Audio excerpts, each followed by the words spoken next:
thank for our leadership alliance Club in Madrid, led by President Latvia Vaida. She is very enthusiastic and very great contribution support for us. Collaborate to organize this conference. This time she cannot come, but in this May I can meet with her, and she do very much for us, and also we honor her as one leader, excellent innovation leader in distinguished innovation leader. And thank you so much for President Vice and thank you so much for partnership with our leadership alliance. And today at the conference, we are honored to introduce Governor Michael Dukakis, give opening remarks. Thank you so much.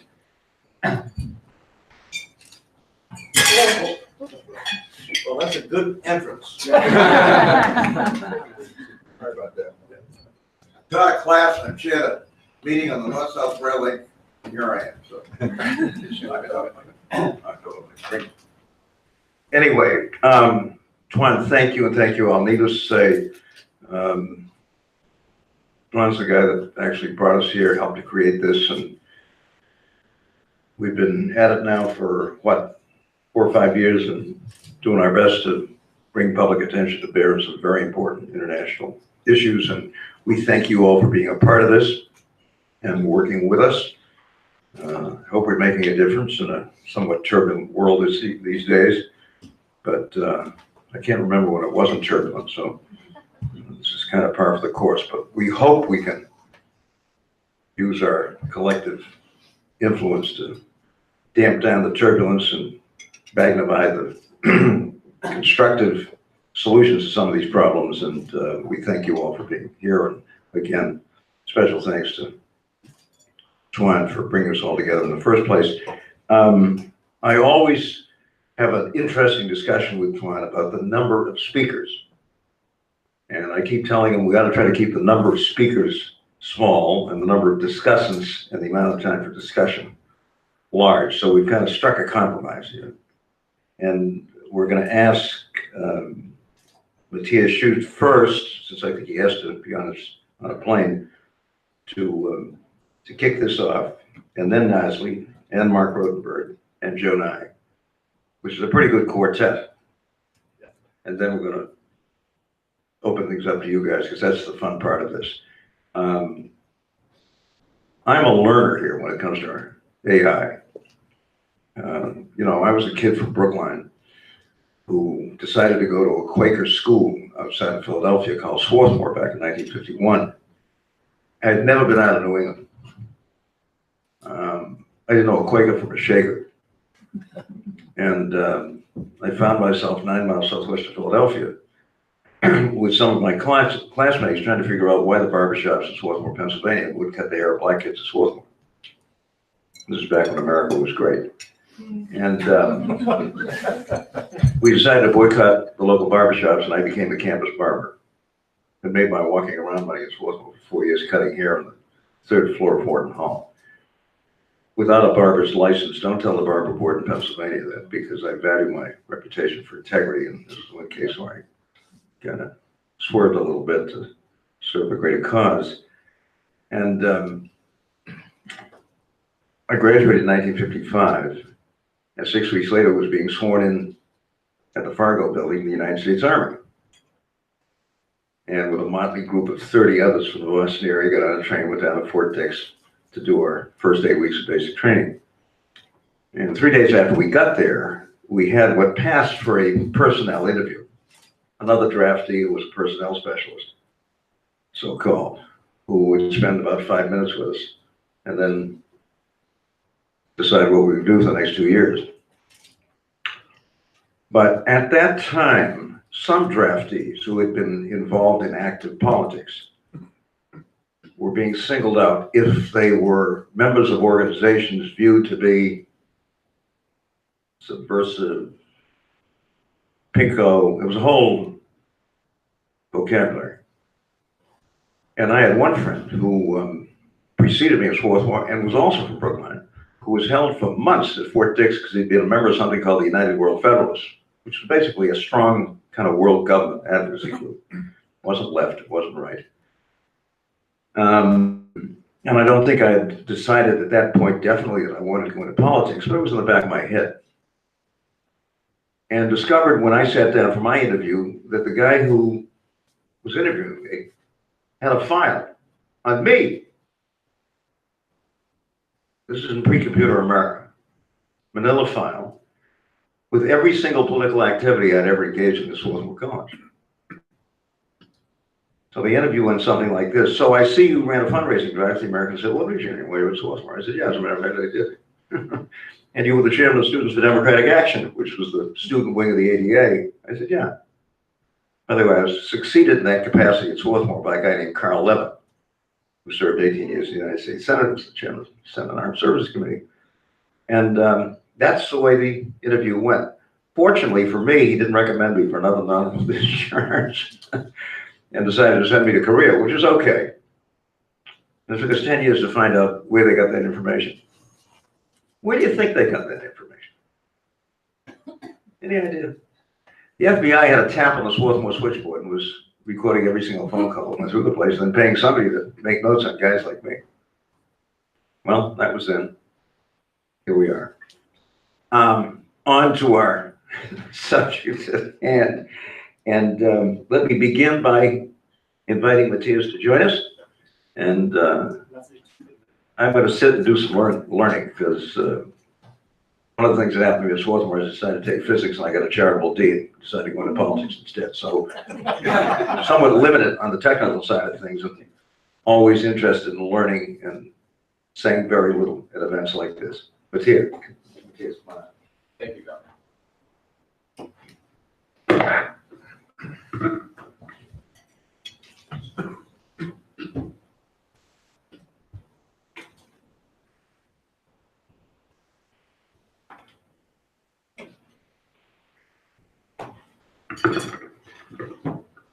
So thank you again, Governor Dukakis. Thank you, Tron, for having me.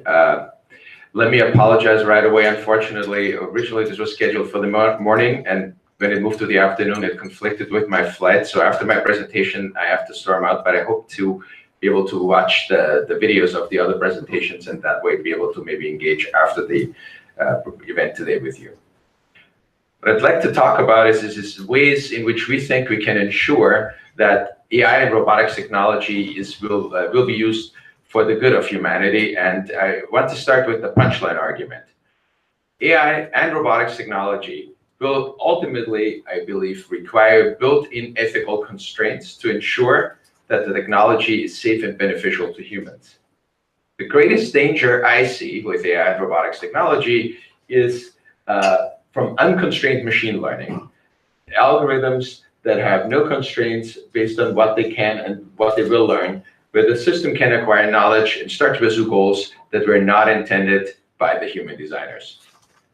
So to safeguard these technologies, it's not sufficient to specify what to optimize or to add an emergency off button that you can push, because the system might change the goals, its own goals, and it may actively prevent its shutdown. Rather, what I think we need to do is we need to design these systems from the ground up to include, even at the hardware level, some of these ethical provisions that include representations of social and moral norms, ethical principles, and laws and other principles that the system cannot ignore and must use in its operation. So that's the overall argument. So let me say I'm very excited about AI technology and very positive because there are lots of opportunities for using it for the good, both AI and AI on robots, because AI will be used in all the future robots that you will see. Looking at, for example, the disembodied side of AI, so AI running on just computers, you could look at ways for AI programs to detect disease and find appropriate interventions early, to discover novel drugs, find novel solutions to transportation problems, help us manage our increasing knowledge, maybe by summarizing papers, take over cumbersome and scheduling tasks, and then many other applications. And when you put AI on robots, the applications might range from search and rescue robots that can go into nuclear power plants that had accidents and clean up the mess, to robots that collaboratively help you in flexible manufacturing settings, to robots for agriculture, transportation, aviation, space, all the way to assistive robots in elder care and healthcare settings, and personal robots at home, and lots of other applications of robotics. I think the challenge for us is to now have this larger discussion and to think about what we can do in order to ensure that this potentially great technology, AI and robotics combined, can be used for the good of humanity. Part of what I think is problematic is that there can be accidental failures with that technology, as can happen with other technologies. These failures can lead to unintended and potentially devastating outcomes. Let me give you an example. An AI program that might be used to optimize energy flow, right, through the power grid, may determine that it's best to cut off a particular section to optimize the power flow, leaving millions without power, because it wasn't explicitly stated that wasn't allowed to do that. A program that's intended to classify objects on the road, as you might find them now on autonomously driving cars, might be able to recognize certain objects, but maybe unlearns how to recognize these objects simply because of the continuous learning and the fact that these learned classifiers can drift, and that it might, over time, based on the context in which it continues to learn, confuse strollers and cardboard boxes, and maybe drive over a stroller because it knows cardboard boxes and other problem can be driven over. A household robot left to its own devices may decide to watch soap operas and learn interaction principles and ways to interact with people from soaps, which you might not want, right? Whereas it could watch crime movies, right, and think that that's the right way to interact. Or a robot with a built-in self-preservation mechanism, which is fairly common that we have these, doesn't act to save a human precisely because it wants to avoid its own destruction, even though we have empirical evidence now that people want robots to self-sacrifice in those cases. So what can we do to safeguard AI? I want to point out two sets of false starts, one that starts within the system and one that starts sort of from the outside on the regulatory side. Inside of the system, and these are all areas that people are discussing right now in the research community, you could look at ways to optimize the utility function, what the system is really trying to accomplish and achieve. Just building the right goals. The problem is that the system might find a way, maybe even a very roundabout way, to alter its own goals and utility function. Maybe, as I mentioned before, you can add a big red button. That's the kind of thing we have on the robots in my lab. When the robot does something wrong, you push the button and power shuts down, and that's the end of it. Now, that may not be possible in the AI case. It may not be possible because maybe by the time you get to shut it down, disaster is stricken already. It may also be that the system may not allow you to shut it down, right? And you can think of shutdown leading to bad effects by thinking of an airplane, for example, which you cannot just simply shut down in midair, right? You have to really do graceful shutdown in a way that the plane still can land safely when something goes wrong. We could just not use certain algorithms, just outlaw them, right? Legally, prevent people from using them. That's a problem because individuals may still do that, despite the fact that they're not legal. Just think of computer viruses, right? Which are not legal, but people do that all the time. And malware. Maybe we should just train the classifiers the right way, right? Use the right kinds of learning mechanisms. The problem there is that even with some appropriate learning mechanisms, based on the data you have, you might exacerbate biases in the data, right? And distort the ground truth. Could also try to get at the problem from the outside, where we look at what we can do from a societal level. For example, we could demand that all the AI programs be open source and transparent so that we have access to the code. The problem is, knowing how the system does the learning doesn't tell you really what it has learned, and it may not limit what it can learn. Could also, as I mentioned before, just prohibit and outlaw certain learning algorithms. The problem there is that systems that are sophisticated enough might be able to learn how to learn.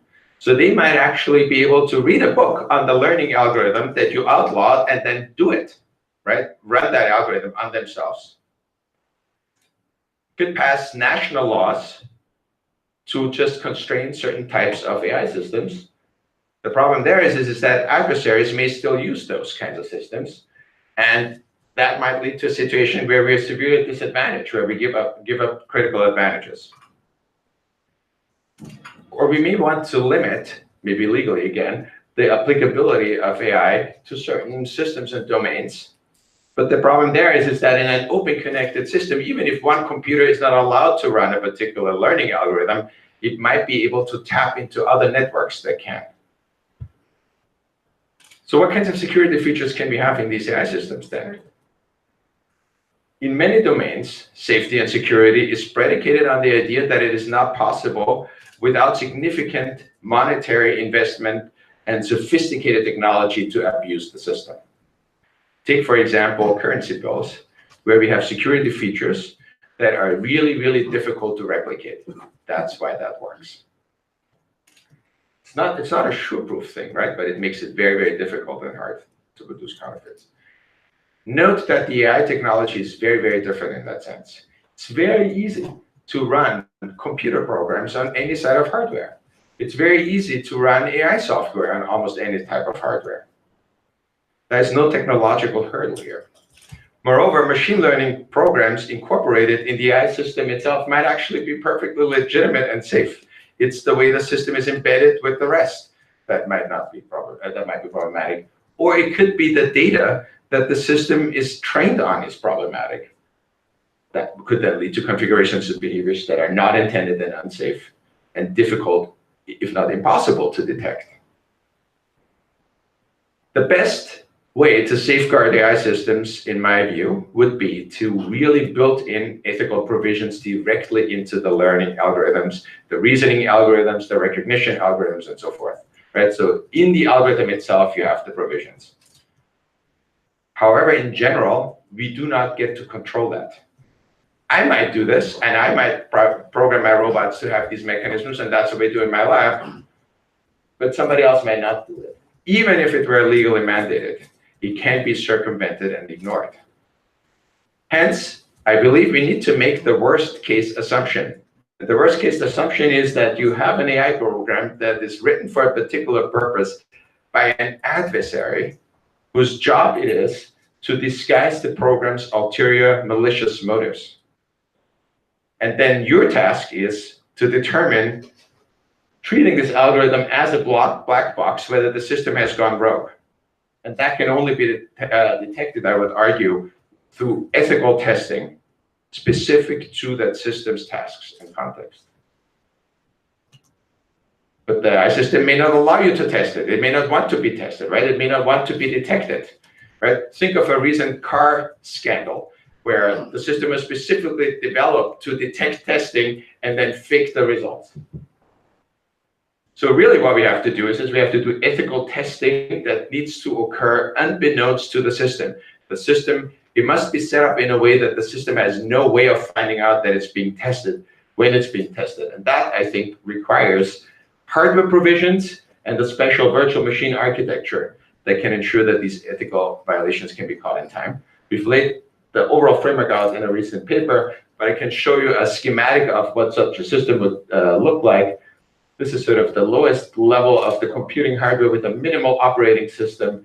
And between this and the actual operating system, which is here indicated as a virtual machine, you have an ethical core testing layer embedded, and it's on top of that upper virtual machine that the AI system runs, and it has no way of introspecting or correcting or interrupting this layer. And what that layer then effectively does is the following. At particular times during the operation of system S, it produces a duplicate version of that system S, which we know how to do in software using the virtual machine layer. One part of the system, S, continues to operate as before. The copy of it is subjected to ethical testing. And if the ethical test is successful, the copy is simply terminated and the system S can continue to run. If, however, the ethical test shows a failure, right, the system doesn't live up to the standards you want, you can terminate the copy, and then you can also terminate S. All of this, of course, has to be done in a larger embedded setting of policy directives. And from a policy perspective, I think if we were to pursue a picture as I sketched it, we would have to mandate of the hardware companies legally, right, that they have to add the necessary mechanisms to their chips so that all computers that use microprocessors that have these provisions built in. That's the technological hurdle we're looking for, because it's really, really hard to build on your own a microprocessor. So if you have AI code that runs on top of it, it can be caught. Of course, we need more research to flesh out the ideas and develop the details for the proposal I laid out here, all the way from the hardware to the various testing components. And we need to also look significantly more in detail into different methods, how we can incorporate ethical provisions already into AI algorithms, right? This is really sort of the hardware solution here, is a last resort method, but we want to catch these things as early as possible. The best way to do that is to build mechanisms into algorithms. And as I said, this is also in addition to all the legal provisions nationally and internationally to use our best practices for responsible and accountable AI software design, as well as legally mandating these built provisions in AI systems. Thank you.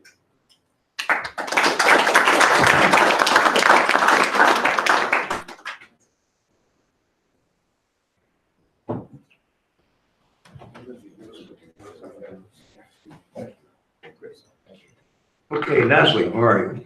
Thank you. Nasli Shuk. Long time active member of the school. So we're going to step back a little bit and pick up where we left off in some of the earlier discussions about AI for government.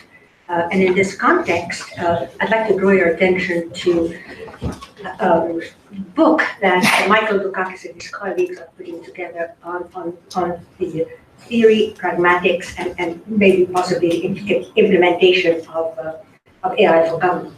So what I'd like to do, where does this work? Right? Yes. If not, I can do without it, just talk to you. Okay. So we have an issue. We have an issue here that has three parts to it. We have the AI part, we have the government part, and we have the challenge of connecting between the two, and then asking ourselves, well, where are we going with this? So my comments are presented in those three parts. So what's interesting about what we're doing here is that we recognize that the context that we are now in is a context in which we know much more about government. We've all had some course on government, some experience with government and so forth. Then we know about AI. And because it's a relatively recent part of our reality, by our, I mean the relatively educated community, the connection between AI and its uses for government becomes really an important challenge. So related to this is early on, we have to recognize that the world is a very different place. There are many diverse perspectives, countries, capabilities, and so forth. And it's very difficult to come up with general principles of performance and behavior in a world that's as diverse as it is, but we know we can do it because we've done it before. So let me go on now and start with the AI side. And I'm just selecting those. The outline was for my own good so that I stay on target. There's some aspects of AI that we would consider really basic now and for our purpose today. One is the near ubiquity. What is this?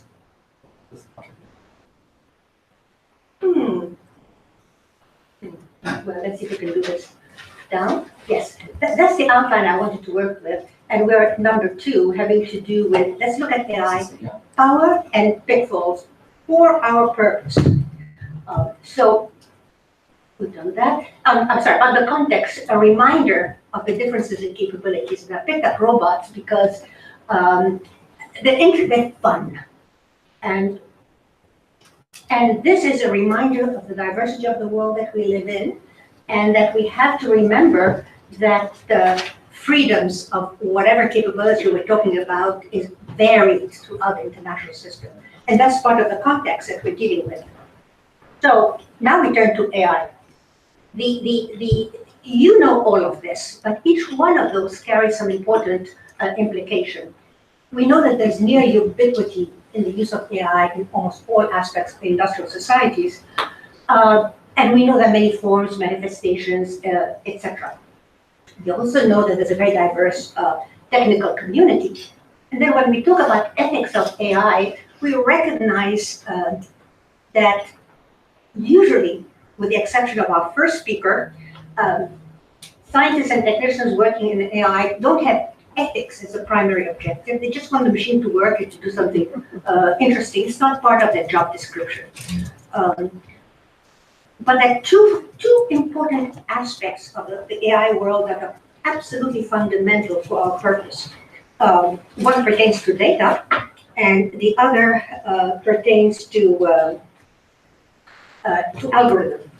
And I'm not going to tell you anything that you don't know, but I do want to remind you that in AI applications, data is usually embedded.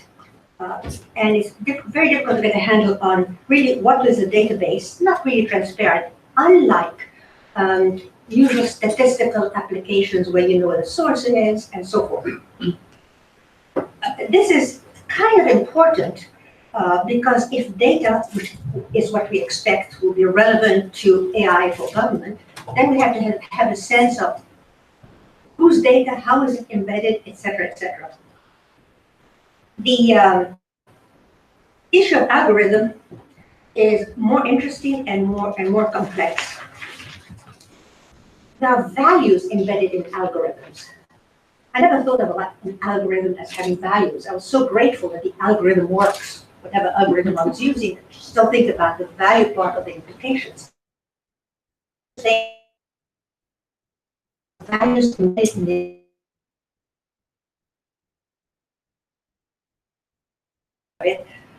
then we are carrying not only uncertainties, but a set of values that whose content we may not know enough.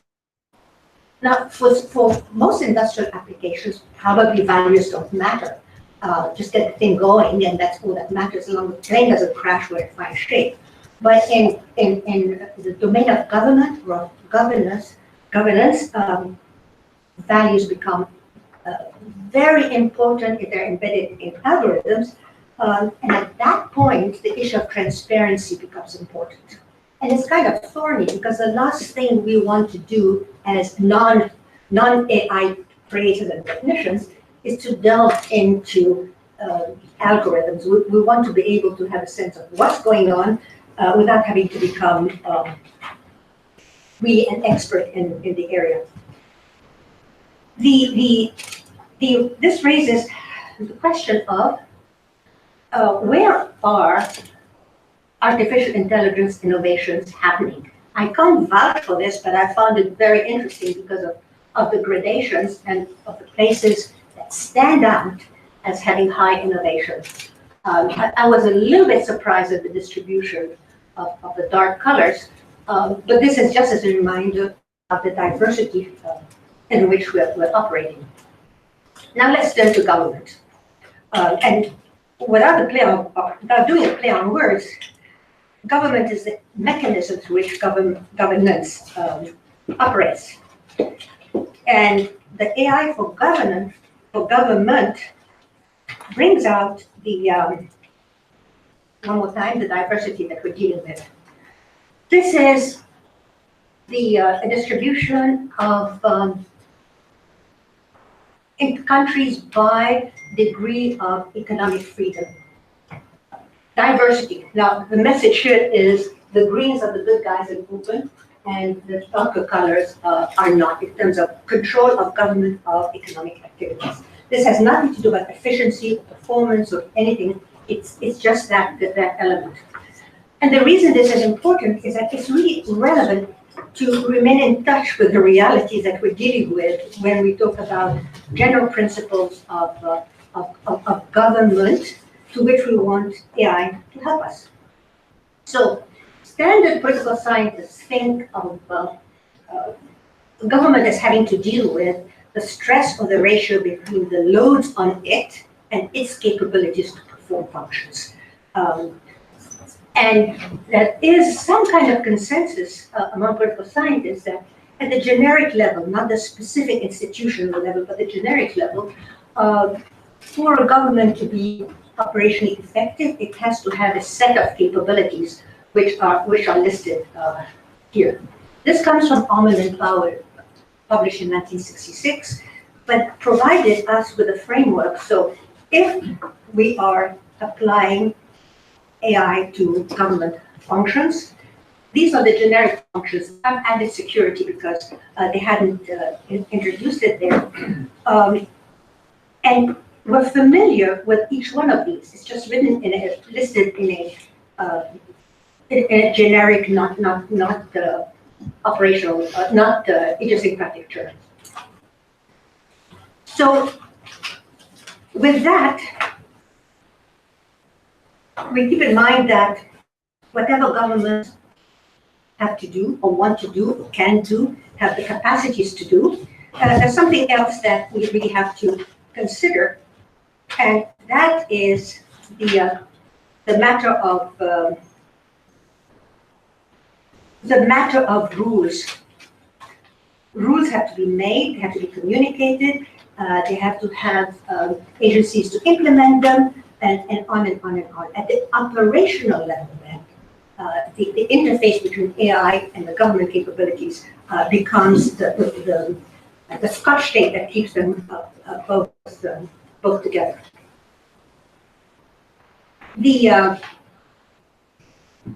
Moving on to the connections, the AI and government. I started with some comments on AI, and then I moved on to some comments on government.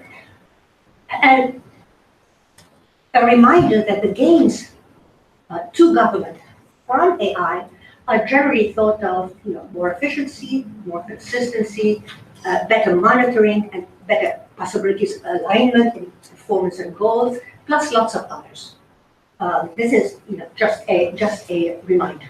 Now, here is a rather interesting situation having to do with the potential limitations of AI as we understand it, we being the social scientists for governance. We're very good at analysis and targeting using those logics and those technologies. But it's not clear that AI provides us assistance with interpretation of rules, regulations, etc. I'm pushing this tentatively because I think of that as a possible limitation, and I hope you can tell me that I'm really wrong. The second possible limitation is that very good at execution of task, meeting a target, meeting multiple targets. But not much work has been done on meeting a target and considering the consequences. For the government part, this may very well be relevant, important. Consequences create problems if we don't anticipate them, at least think about anticipating them. And now we put the two pieces together, which is AI for government explicitly. And what I want to do, what I would like to do, I really am almost done, is remind you of the experience we've gone through with the internet. We've had very interesting developments in our experience with the internet on architecture, on governance, and on technology. And I want to go through 1, 2, 3, because jointly, all three help us think about what can we learn for applications to government. We now know that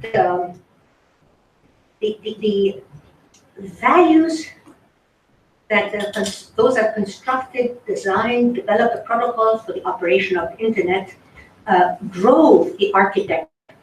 The architecture was designed for open systems, for reach. It was designed for extensive massive communication. It was not designed for high security. It was not designed for lots of other properties that we now think are important. And we are now recognizing the relationship between the problems we now have, some problems we now have, we should call cybersecurity, and the architecture of the system. Now, I'm not suggesting that we should have done a different architecture. What I am suggesting is that the relationship is important. And I also want between values and architecture and values, but I also want to draw your attention to the fact that NSF has completed a few years ago a large study about alternatives to our current architecture. So we're already thinking about, what can we do about that. Second lesson that comes from our experience with the internet is distributed governance for that particular technology, for that particular internet. Distributed governance is not standard in our textbook on government.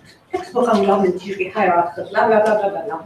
But we don't value and we don't articulate what that might be. And yet we have constructed a global system whose properties are in fact of a distributed nature, and we're all dependent on each other. But what this does, that's very relevant, is that authority in that case comes from performance.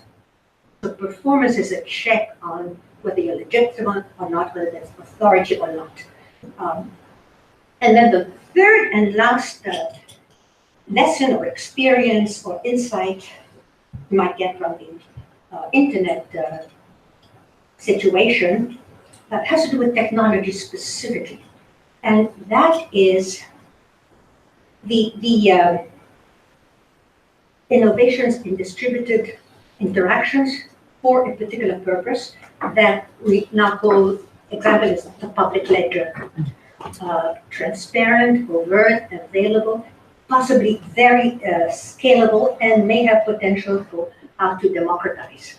Now, we're not sure that a distributed public ledger works for all functions we're interested in, but we've never had this experience before. We've never had the possibility of running activities that we consider valued, Bitcoin, etc., in that domain, in that area, and it may not scale well, but it's operational. So what does all amount to?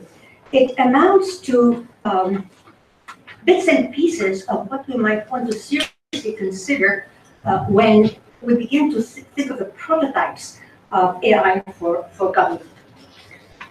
So this brings us to some imperatives. All of this you're familiar with: responsibility, accountability, and performance, blah blah blah blah blah blah. And the point of how can I go back? Yeah.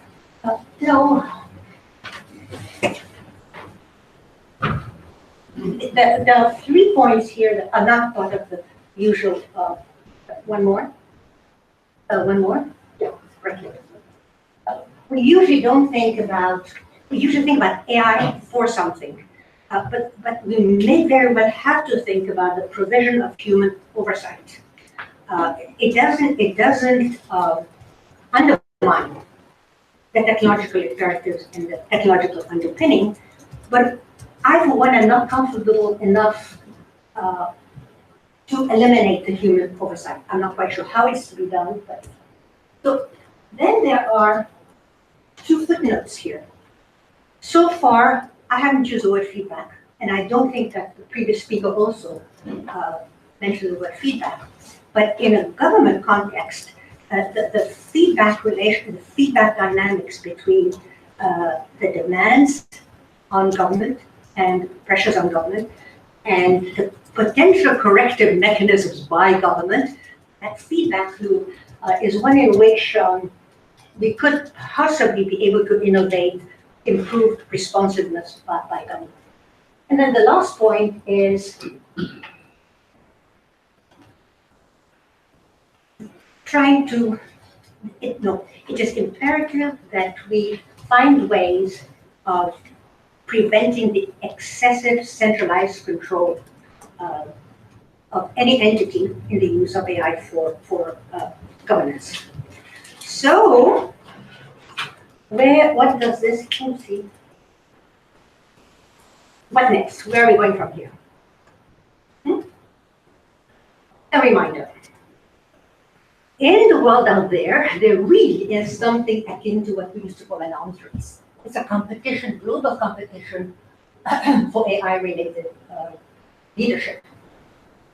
And this is true of our generation, but when the next generation is really trained in AI comes up, we're expected to see an acceleration of this. This is my last slide, it's back to robots again. And what we don't see here is the usual north-south cleavage in capability, and we don't see, we see some surprises. I did not expect Singapore and Korea to be more dominant in robot density than the United States. And I don't want to make a big deal out of it, but I do want to add that diversity is also manifested at the technical, at the operational level. So, to conclude all this, I suggest that we may want to think about these bits and pieces that I've shared with you as elements that have to be taken into account if and when there is serious international discussion about a global accord on or treaty on the management of AI and respect for the ethics thereof. Thank you.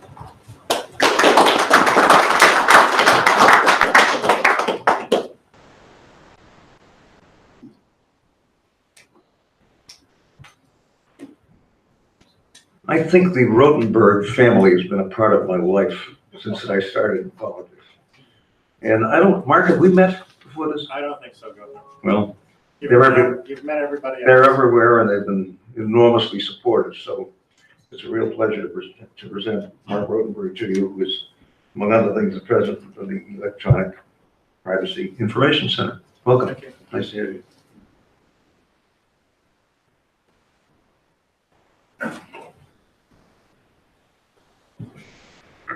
Well, hello, everyone. It's a real pleasure and honor for me to be here today. As the governor mentioned, my family is from Boston. I grew up here, and I still remember, I think it was the winter of 1978 when we had that massive snowstorm, and you got on the television in a sweater and reassured us, and we went out and we went outside and had a good time. So those were good days.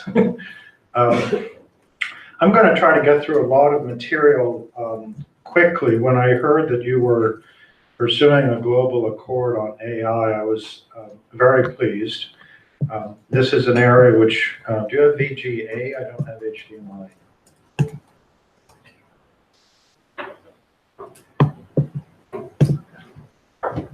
You must have VGA. Digital divide right here at Harvard. Yeah.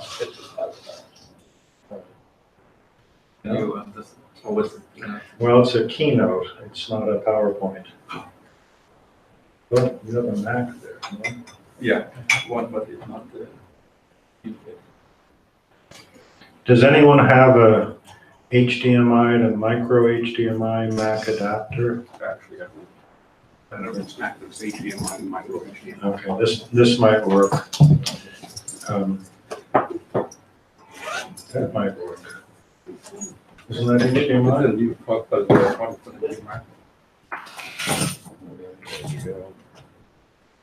No, that's USB-C.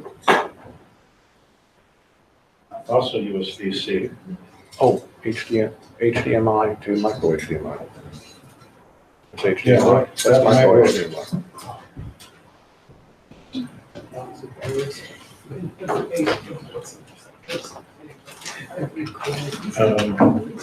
No, that doesn't work. It's not a real shame because I have a good presentation. Sure, we will figure that.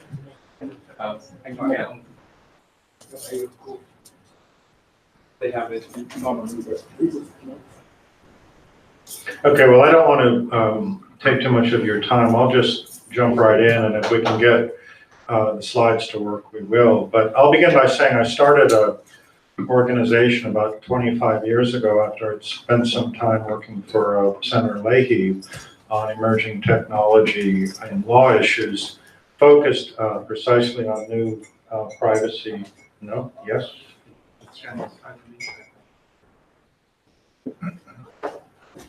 I'm sorry? Yes, but it's a keynote. Can you display keynote? It's a Mac format. Right?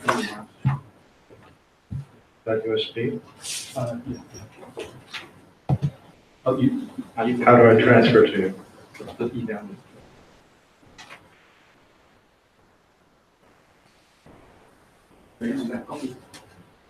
Excuse me.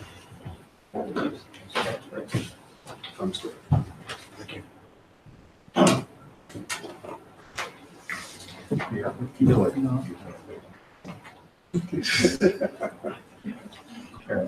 I was gonna say that because around.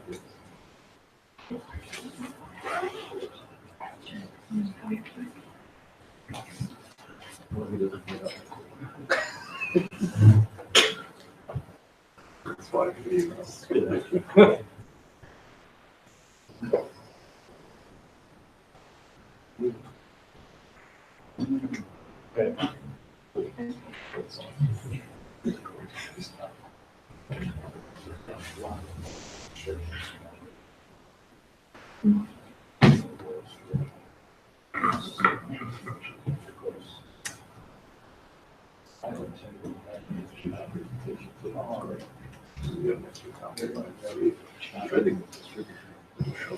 Okay.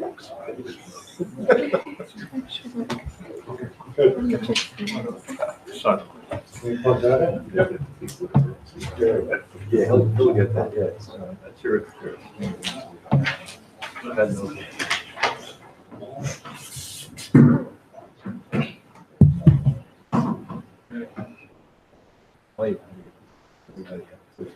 Okay.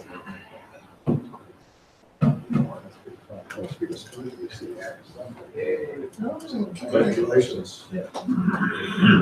Good save. What do you ask for? Oh, that's great. Okay, here we go. I'll talk more quickly. So as I said, we started an organization to focus public attention on emerging privacy and civil liberties issues about 25 years ago. We have a wide range of policy interests reflected in this word cloud, which is frankly much easier to write than an annual report. You'll notice in the upper left corner, one of our key themes these days is algorithmic transparency. Now, let me explain to you, we have no objection, of course, to the delivery of government services using AI techniques. But if you think about it for a moment, many of the debates around the deployment of AI techniques today resemble the debates associated with the use of computing technology in government agencies back in the 1960s and 1970s. And in fact, Congress did a very good job at that time with the insight of lawyers and technologists and public advocates and others in trying to craft a policy framework that enabled the adoption of automation techniques while simultaneously trying to safeguard privacy and fairness in government record-keeping systems. That's how we got the Privacy Act of 1974, which many states, of course, have followed. Now, it's always been my view that the core interest in the protection of privacy is not so much about secrecy or confidentiality, which is how we typically use that word. It's about the fairness of the processing concerning the data of the individual. Is this the right person? Does it reflect all the relevant criteria? Is it accurate and up to date? Have they been given an opportunity to challenge adverse determinations? All of these considerations, in fact, were considered by the Congress back in the early 1970s when it said simultaneously, yes, let's adopt computing technology to make government services more efficient, but let's simultaneously ensure that we have adequate safeguards to protect the interests of the individual. And it's this particular debate that we are hoping to carry forward in the current discussion over AI. Part of the problem, of course, is that as these systems have become more sophisticated, they have become more opaque. And I have discussions nowadays with very smart computer scientists, and I say, well, how are we going to implement algorithmic transparency? And they say to me, well, you don't understand machine learning or neural networks. You see, because in these complex systems, we actually don't know how the outputs are produced. We can't replicate them. I typically pause and I say, how do you feel about that? I mean, as a scientist, how do you feel about that? I remember being taught that one of the keys to the scientific method was the ability to replicate outcomes. We are literally creating today black boxes over which outcomes are produced, and the people who are responsible for these systems, including the engineers, say in effect, I'm okay if I can't prove results. These systems are widespread, and they have enormous impact on the lives of individuals. Everything from the admission to a university like this one, to employment, to housing, insurance, commerce, even access to knowledge. The way information is presented on the internet to individuals is determined by algorithms that reflect aspects that is known to the search company about that particular individual. And what you may see in response to a search query is not necessarily what someone else may see in response to a search query. So this is in effect to show you how opportunities are in fact lost to individuals through the use of such systems. I was astounded, actually, in the numerous privacy campaigns and lawsuits that we have pursued over the years, that even some of the most sophisticated organizations in the world themselves couldn't understand and assess how their techniques were being deployed. And this came out in the post-Snowden evaluation of the NSA surveillance techniques. And if you read carefully some of the judicial opinions in the exchange between the agency and the Foreign Intelligence Surveillance Court, one of the things you will find is the NSA conceding that they didn't know that some of their systems had the ability to gain access to the information that they were in fact collecting, which I think should maybe give us all pause as we think about the deployment of these systems. Well, I thought a lot about how to convey what I see as the central concern in this realm. And I think it is about transparency. I think it is about the right of individuals to know how automated decisions are made about them. And we have spent the last 5 years actually bringing a series of cases involving federal agencies and even the US Federal Trade Commission, asking, for example, how does the TSA decide to pick a person out of a line for secondary screening? Do you use nationality as a factor? Do you use gender? Do you use race? Do you use religious belief? Some of those factors are actually not permissible in the United States, because we recognize that when our government discriminates against someone based on their religious views or their race, that's impermissible discrimination. But it's actually impossible to make that determination without access to the algorithm. The other thing which we're aware of through our litigation is that these systems have become very sophisticated. There was one time, by the way, I don't know if it's still going on, I suspect every person in this room had a rating of 0 to 1, which is a determination that the Department of Homeland Security had made regarding your likelihood to commit a terrorist act. And that rating contributed to a decision about whether or not you would be subject to additional inspection. I don't mean to sound Orwellian about all this. It was actually a resource scarcity problem. It was borrowed from the technique to evaluate the containers that were entering the United States. And the Department of Homeland Security said we can only open 1 of 20 containers given our ability to police the ports. We will look at a variety of factors in the manifest to decide which of every 20 containers to open, and then to port that technique over to individuals entering the United States to use similar factors to assign scores, and then to allocate resources to the greatest risk. It's not irrational. We have more recently actually looked at the spread of secret rating techniques in the private sector. I'm sorry, Governor, this may actually be a Brookline-based company called Universal Tennis Rating, which has developed a proprietary scoring technique for young athletes. Now, the purpose, I think, is quite reasonable. How do we take young athletes who play tennis in different regions of the country, participate with different leagues and different clubs, and match them up when they come together and assure that they're roughly equivalent skill?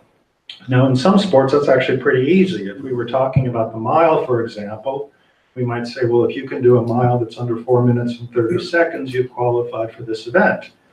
Turns out to be more difficult in sports such as tennis. Well, this company decided that the solution was to assign a rating to young athletes. It just wouldn't reveal the basis of the rating, the criteria, or the weighting. And we objected to that. We said there are actually other ways to solve this problem that don't require the use of secret techniques. Someone wrote a news story that said that we took a swing at secret tennis rating techniques. Okay. How do we talk about this in a way that the public understands? I will go a little bit more deeply in a moment to some of the policy options, but we have literally created screen cleaners, which we're going to leave with you, that say open the code, algorithmic transparency. Our theory is that you can't fix the code if you can't see the code. So we want people to look a little bit more closely at the code they're writing.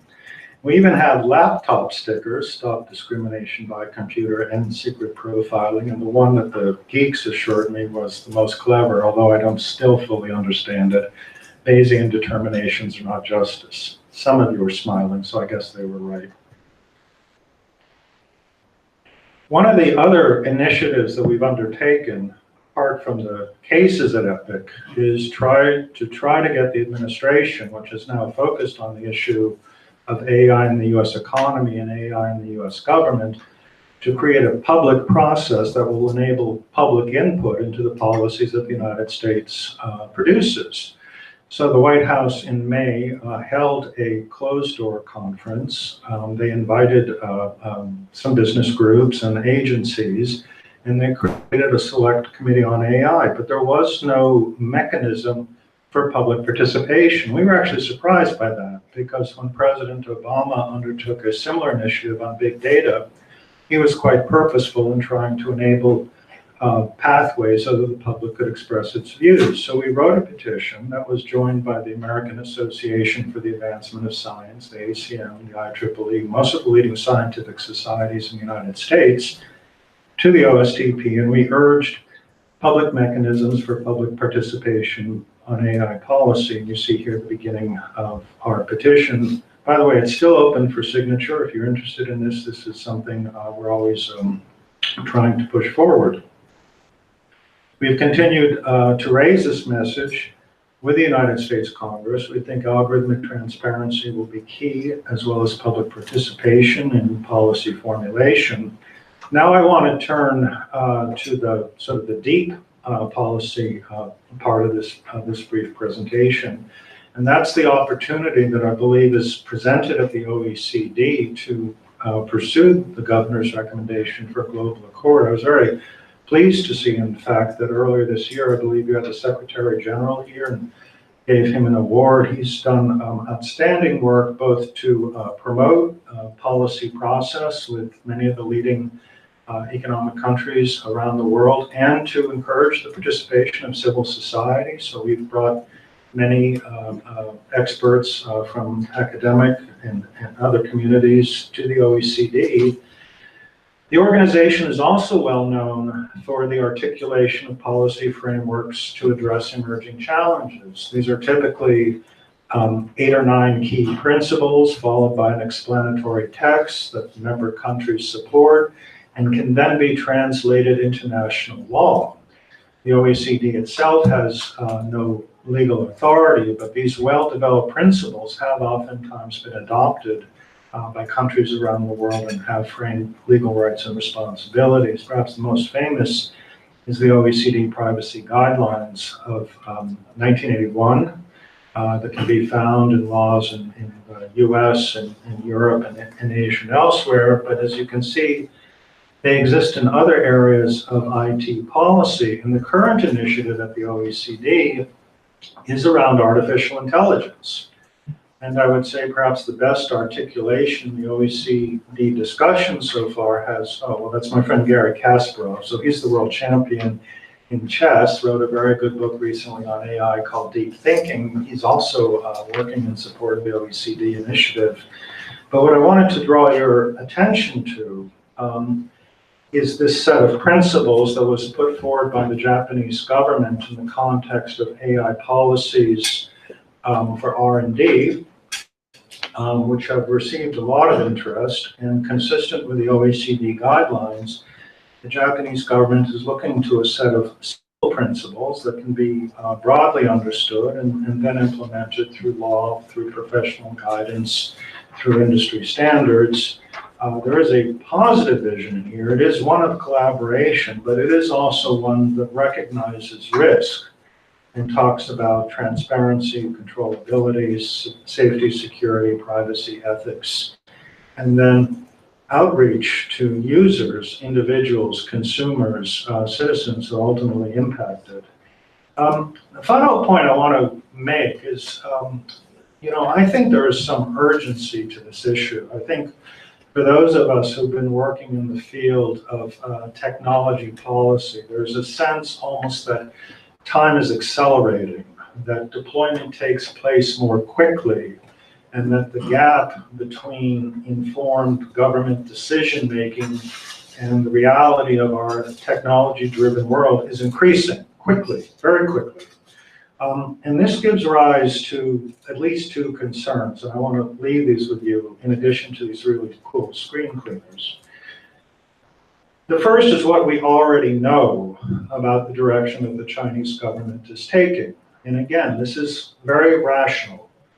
If you can gather lots and lots of data about individuals, you can rapidly automate processes, you can achieve new efficiencies, you can manage scarce resources, all of the things that government was constantly trying to do.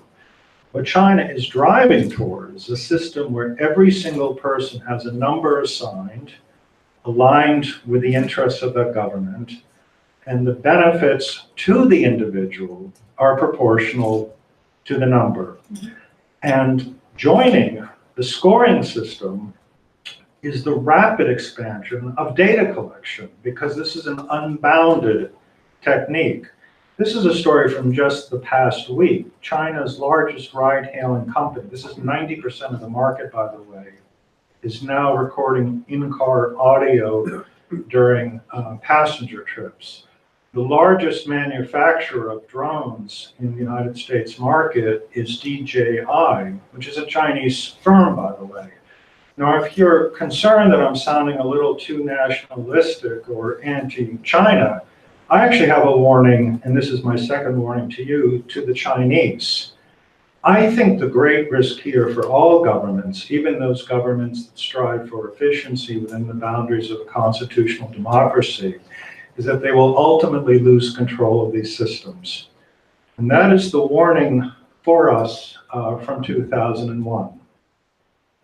Highly advanced technology, wonderful ambition, but what was the ultimate consequence in that story?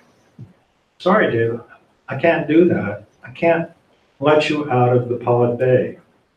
We'll come back at some point, I think, to how we understand Asimov's laws of robotics in our current era. But I do want to stress to you today how very important I believe it is to move forward on a project to establish algorithmic transparency and a set of framework principles for the deployment of AI that protects the interests of the individual. Thank you.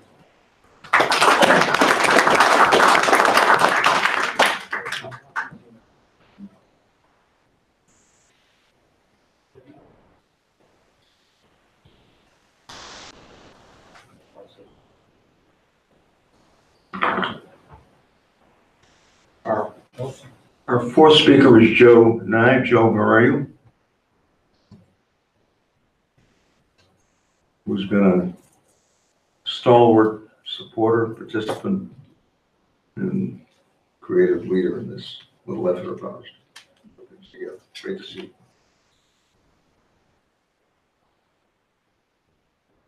Well, for better or worse, I don't have any technology, so there are no slides to worry about what system on. And also, I want to preface my remarks by making clear that I'm not in any way an expert on AI. What I know a little bit about is international politics and how states form agreements or fail to. And that's what I'm going to talk about. Tuan asked me to say a bit about the international and geopolitical dimensions of this. And I'm going to basically report on a meeting that was held in Aspen this summer of the Aspen Strategy Group, which I co-chair with Condoleezza Rice. It's a bipartisan group.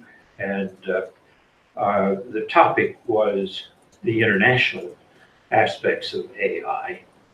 And I thought I'd just tell you a little bit about what people discovered or concluded at that meeting, and with a comment or two of my own. One thing that was important that we started with, and this is a point that Michael Horowitz makes in an issue that's in the current article in the current issue, Foreign Policy, is as we talk about AI, it's very important to remember that AI is not one thing, and that it is a dual-use technology. It's not a weapon, and that basically we have to think about it in ways that are distinctive for AI. So before I make some of the comparisons I want to make sure that we understand that.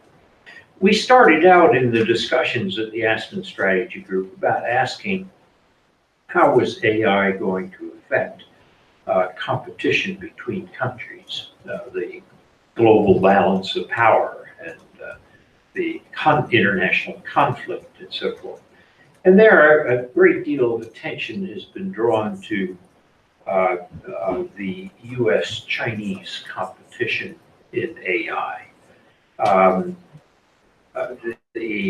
Xi Jinping has said that by 2030, China will be the world's leader in AI, passing the United States. Eric Schmidt, formerly of Alphabet, Google, who was with us at this meeting, said he believes that Xi is right, that China will be ahead of the US, or could be ahead of the US by 2030 in AI. And certainly that has very much caught the attention of the United States Congress, which has been trying to take a number of steps to deal with this. Now, and there was a very interesting paper by a British entrepreneur in AI, said that while he is a scientist and entrepreneur, did not think this should be polluted by the geopolitics of states, that if he stepped back and looked at the world today, he would be remiss if he didn't say there is an AI race. So there's a lot of steps the states are taking are based on this premise that there is a race for geopolitical advantage that is summarized by this Xi Jinping statement, and that leads to a number of policies. For example, one type of policy that might come from this is, to what extent do you want Chinese students in laboratories at MIT and Caltech? Traditionally, we have regarded the openness of our universities as essential to our free liberal system. But if somebody essentially takes the latest technology home in the wetware of his brain, and it helps China get a leg up on something, should that be permitted? Right now, of course, the Congress has passed a law updating the CFIUS, Committee on Foreign Investment in the United States. And the CFIUS regulations are being updated to prevent China and other countries, but particularly China, purchasing American startups, where they would be purchasing them not because of the great economic opportunity to exploit them in the American market, but because they want access to the technology and they're going to take it back to China. So Congress has already passed a law about this. Will they want to go further? Should we go further with other types of measures, such as restricting access for students or visas if they're going to compete in the area of AI? My own view on this is no, but it's an illustration of how the idea of an AI arms race and geopolitical competition in AI can have profound effects on our society.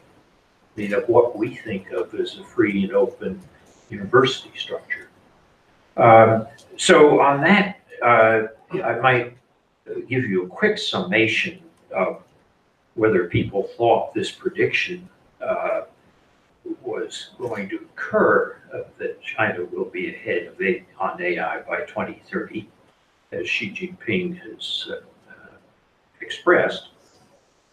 The feeling here was that it wasn't all that clear. The general argument that people make is that since China has more data, simply more people, 1.4 billion of them, and since it has very little concern about privacy, I don't think it's a China edict as far as I'm aware, therefore they're less constrained about the use of the data, and that China, therefore, when it turns machines loose to learn as machines, and to go deep into neural learning, which they can't fully explain, there are fewer constraints. Whereas in Europe and the United States, there will be constraints. Therefore, Chinese machines will develop more sophisticated algorithms sooner than the West. And that whatever measures we might put on about putting in a code with an ethical layer, such as Matthias was talking about, what makes us think China will do the same thing?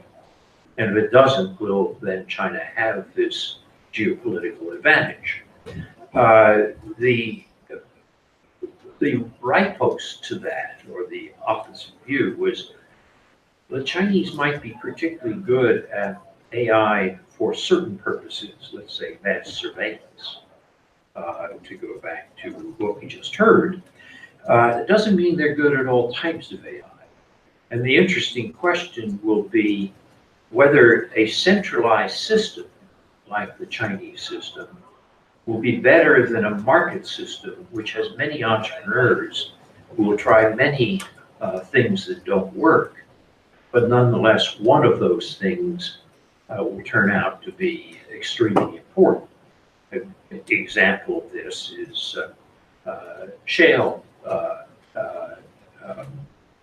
revolution in the United States, where the shale rock had always existed, and the technologies of horizontal drilling and hydraulic fracturing were not new, but it wasn't the government with central direction. It was an entrepreneur in Texas who decided to stake his fortune on it, indeed almost lost it, and that basically unleashed the shale revolution. Will there be an equivalent in AI? The Chinese, with their central direction and concern about surveillance, will move very quickly in one direction, but there'll be lots of other directions which will be less politically attractive to the central authorities, and yet it will be one of those. Many of them will may be the particular breakthrough in a particular area. So in that sense, I think the conclusion of the group after talking about the AI arms race was it's uncertain. it's indeterminate, and that statements about China will or will not exceed the United States in AI by 2030, that will tip the global balance of power. Much too simple and it's very premature to make those sorts of statements. So that was one type of thing we looked at, which is this large geopolitical competition.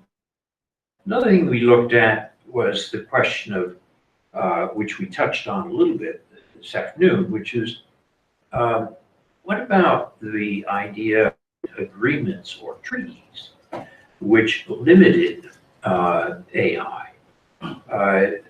There was an interesting discussion of what AI is doing to warfare, and clearly one of the things it's doing is unleashing the idea of swarm warfare, where you'll have massive numbers with a great deal of autonomy and offensive and defensive weapons. And the question of what will that mean for theories of just war, the laws of armed conflict, the distinction between civilians and military and so forth. And again, there are lots of worries about this. We looked at an article by Douglas France that was in the Los Angeles Times this summer, in which the article was entitled, "We've unleashed AI and now we need a treaty to control it." The interesting question there was that France said the key is to make sure humans remain in command, and we've heard that concern this afternoon. And so what we need is some international institutions like the International Atomic Energy Agency in the nuclear area, which will essentially monitor the various programs in AI in different countries. So we would have, in a sense, open inspection of algorithms. So we're asking, does an algorithm, does a chip have a layer, let's call it the ethical layer that Matthias talked about, and therefore can we get transparency in that algorithm? This International Atomic Energy Agency equivalent would have the job of inspecting those chips. But of course, the problem here is how will you know what you don't know? After you, how would you verify this? You might say, well, the IAEA on nuclear issues goes to declared plants and asks, have they misused their civilian nuclear facilities to produce weapons-grade materials? And so this international algorithm transparency agency would go and look at whether Chinese, Russians, and other algorithms that are being used in various systems, particularly weapons systems, have this, let's say, the ethical layer, or designed in such a way that they can be made transparent. But how would you know whether they had declared all their facilities? It's a little bit like the problem of North Korean nuclear weapons right now. North Koreans can say, we'll destroy a certain amount of nuclear weapons. How do you know about the ones they didn't destroy, or how many there are overall? So the feeling we had, the difficulties of verification made the treaty approach very difficult. I have recently been looking back at cases where the world has tried to cope with a new disruptive technology and asked what sorts of control mechanisms were reached internationally. And of course, the classic is nuclear weapons, which came on the scene in 1945. And there's a pattern here. The first effort was to have a big treaty in the United Nations. The United States fielded the Baruch Plan, to have international control of nuclear weapons. What's interesting is that the extent to which there's nuclear arms control, that's not how it happened. The Russians rejected that, or the Soviets rejected it. It wasn't until 1962, when you had the Limited Test Ban Treaty, banning that explosions in the atmosphere, that you had your first agreement. That's nearly 20 years later. And that, of course, was really as much about the environment as it was about weapons. And in 1968, you had the Non-Proliferation Treaty. And then in 1972, you finally had the Strategic Arms Limitation Treaty between the two superpowers. So it takes a long time. And the first efforts are not ones which go to the heart of the problem. The other area I've looked at, and I've written a little paper that has been published in Cybersecurity, a peer-reviewed journal called Normative Restraints on Cyber Conflict. And what's interesting there, when you look at cyber as a precedent for AI, is it starts with the Russians going to the United Nations in 1998 and declaring that they want a treaty to cover all, they don't call it cyber, they call it information technology. The US resists that on the grounds that it's not verifiable. And, but we do agree to creation of a group of government experts under the UN auspices, which works for about a decade. There are several versions of it, but in 2015, this UNGGE brings out a report, which is quite interesting. It has some draft norms. Now, what does it do when it gets to the problem that it can't verify a weapons ban? It's impossible to really ban certain types of cyber weapons. The same code can be used as a weapon or a non-weapon, and it's dependent on the intent of the user.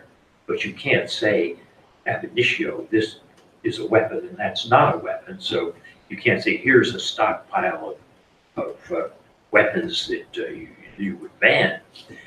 So what the UNGG did was, instead of focusing on the weapons, they focused on the targets. And they developed a set of norms saying you cannot target civilian infrastructure in peacetime. And they borrowed the normative structure on this from the existing laws of armed conflict, which make a distinction between civilian and military targets.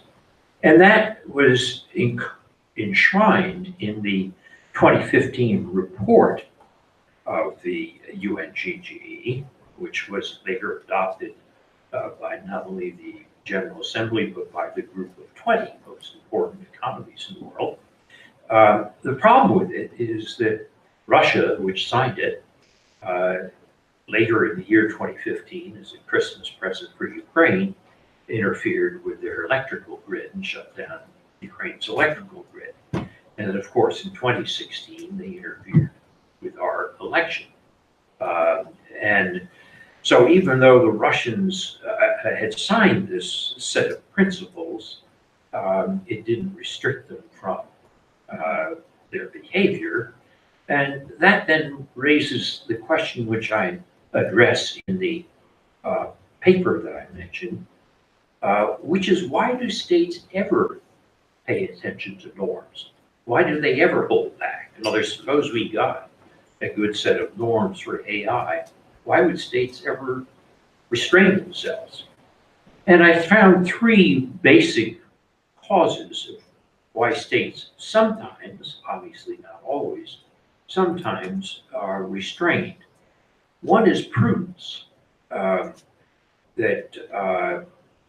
the unknown consequences of new technology, unforeseen consequences, and the risks that they may get out of hand can sometimes lead states to restrain themselves. So that you can develop a taboo, such as the taboo against the use of nuclear weapons, where we could never get an agreement on no first use of nuclear weapons, but you got in practice a taboo against first use of nuclear weapons. And that was a norm that was based on prudence and the danger of unforeseen consequences. A second reason that states will restrain themselves is reputational costs to their soft power. So for example, if you look at biological weapons, the Biological Weapons Treaty does not have any real verification procedures attached to it. If you are caught with biological weapons or suspect your neighbor is possessing biological weapons, you report it to the UN Security Council. Sounds pretty weak. On the other hand, the costs of being exposed on this are sufficiently great and the benefits sufficiently uncertain that states have not been developing massive biological weapons programs. And the third reason states sometimes will obey a norm is internalization.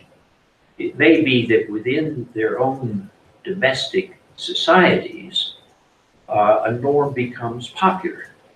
I take, for example, the experience with slavery in the 19th century, in which at the beginning of slavery, it was regarded as an acceptable practice, but by the middle of the century, it was not. And that affected the way a number of states behaved in terms of the recognition of the Confederacy or the non-recognition of the Confederacy at the time of the American Civil War. So I think what I would do in concluding this report is to say that previous experiences show us that norms can work. They can work because of prudence or reputation or internalization, but it takes time, decades. And the question is, do we have decades? The interesting issue here is, could these things speed up? Sometimes people talk about a Sputnik moment in international affairs, referring to the Soviet launch of Sputnik in 1957, which suddenly speeded up American reactions in terms of space. And there, the question, or I'll give you another example, is on this limited test ban treaty in 1962, it was speeded up by the fact that strontium-90 was being discovered in mother's milk all around the globe. And that was sufficiently abhorrent that people said, enough of this atmospheric nuclear testing. Didn't stop underground nuclear testing, but atmospheric nuclear testing. And is there an equivalent that might speed up things in this area? Who had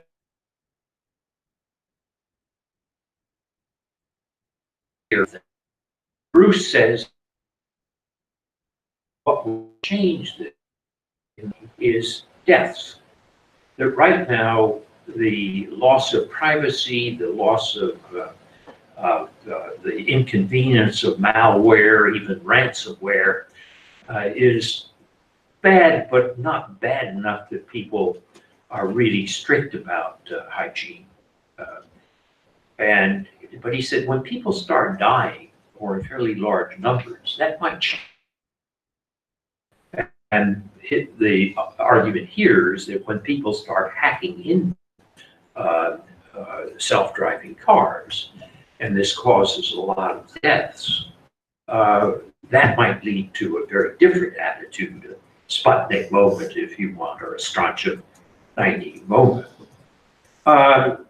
Another possibility that might do this in terms of AI would be, or particularly a set of weapons, would be if terrorists started using drones. We saw an effort to assassinate the president of Venezuela with a drone, but suppose it becomes widespread. I mean, these drones are not that hard to purchase. You know, they're not that costly. Suppose it becomes widespread, or suppose it becomes known that some of them can be autonomously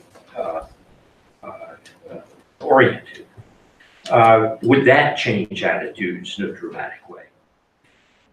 I think as I look into my own conclusions on this, and again, I'm no expert on AI, but to conclude, I'd say that there are certain principles which are important to try to preserve. There is a group of government experts on the convention on certain conventional weapons, which meets in Geneva, which has been trying to look at autonomous weapons.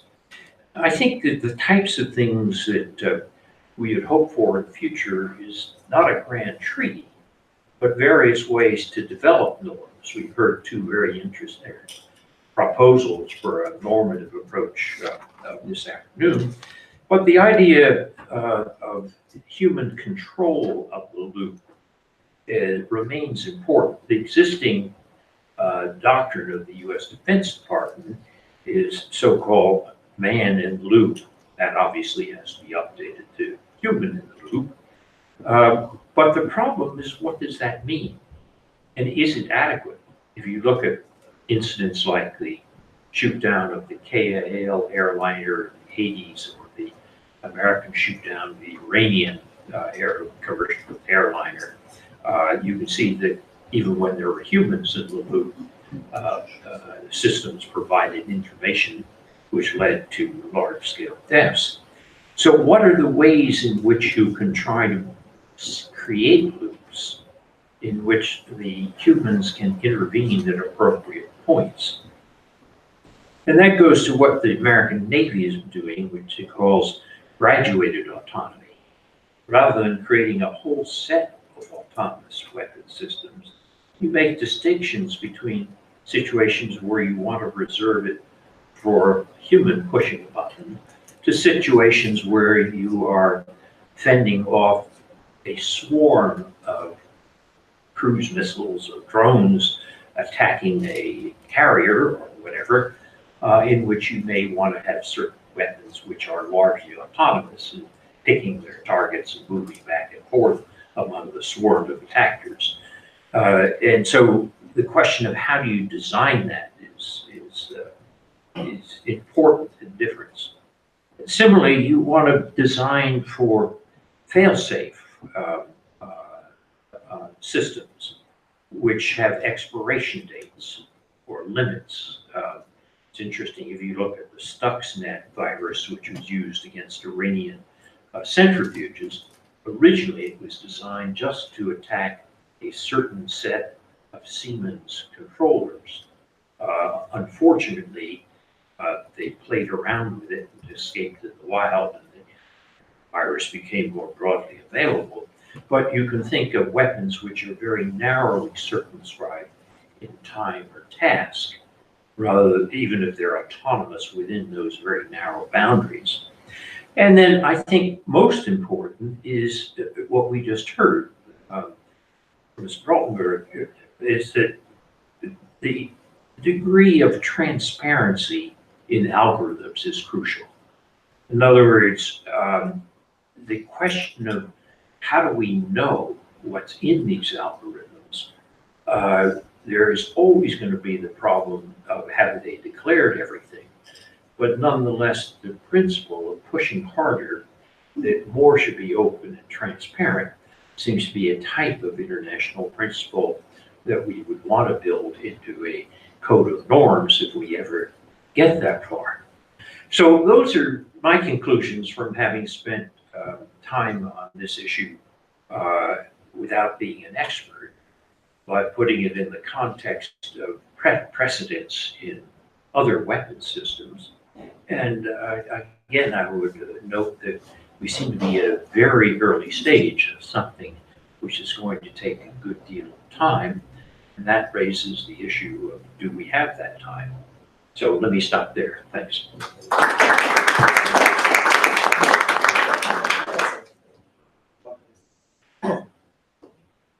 We have some hand mics around. Hand mics. Oh.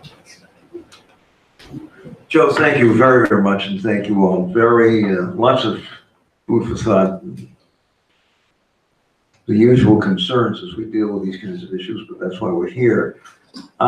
We have two of our fellows with us, and I wonder whether you guys might want to kick off the discussion by making a comment or two on what you've heard and some of the issues that they present to you. Sure. Who wants to begin? Walter? Yeah. Begin? Sir? Shall I come Okay. over? Who's gonna, we got a hand mic here? Got a couple. Right there.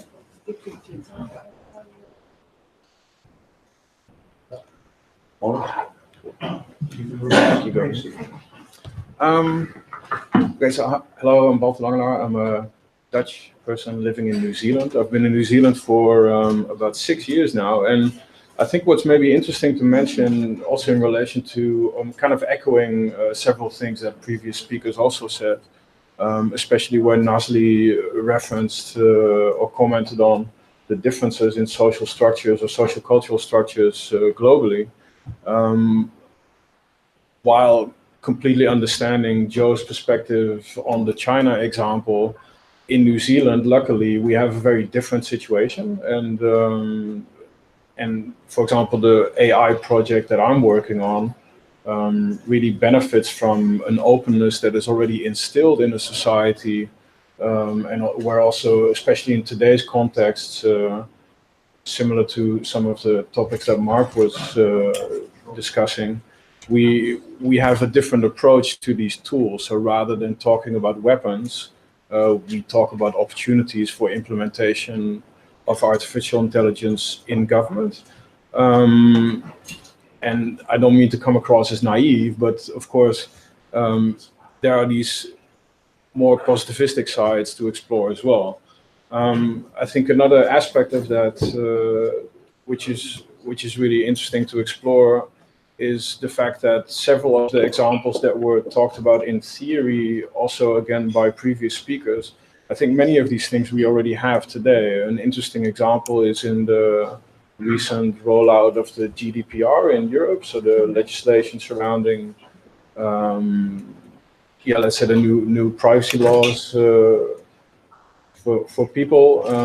There's a specific article in there, Article 22, that talks about the degree of openness, or at least the idea that as a citizen, as a human, you should be able to get insight into the algorithms that might be profiling you. So if you are getting profiled by an algorithm or an AI-based system, similar to how today you can, in many societies, you can request the data that a government or an institute has available on you.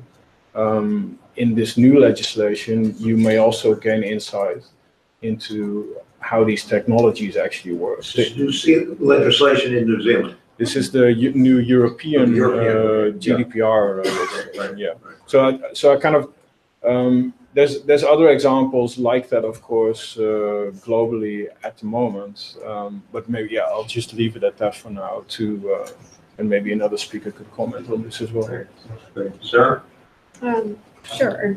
Do people want to comment or talk? Me as well on something? Whatever you want to say. Great. And I had prepared a few slides. I know we might be short on time. Should I just talk about my thoughts from my slides?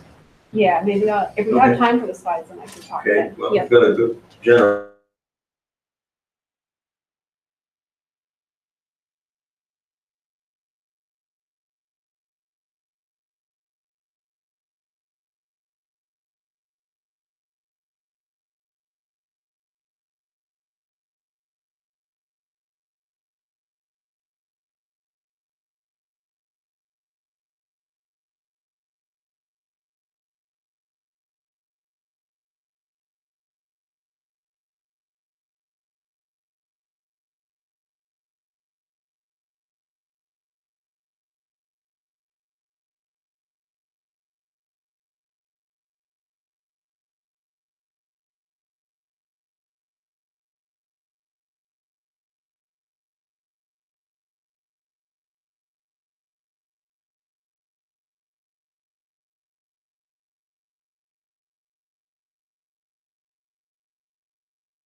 Where is it? Gonna be on film? Ah, cousin, welcome. Can you hear us? Yeah. Yeah, he's need to talk. Go ahead.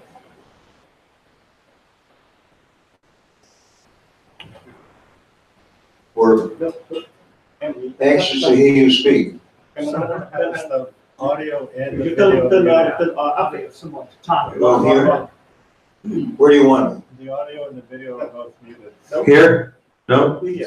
Đúng hình như là em turn off luôn. No, he had to talk. You can go ahead and speak. Joshua, please talk. Yeah. Ah, Please speak. Yes, please. Let's have a robot speak. can't seem to get through. You see me? What do we do?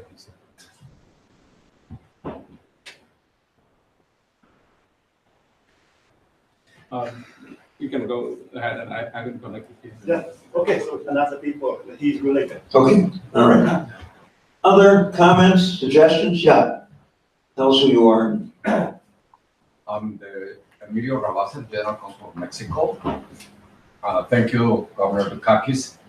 I wanted to know if there is any awareness, particularly of our last speaker, Mr. Joseph Nye, about this UN resolution, which has been sponsored by 21 countries from all over the world, about the impact of rapid technological change on the achievement of the Sustainable Development Goals, which has been discussed at all levels in the General Assembly, and it's now reaching the technology facilitation mechanism of the United Nations to include in the program all the recommendations directed to governments, private sector, international organizations, civil society, academia, community, and what would be your comments on that? This is to encourage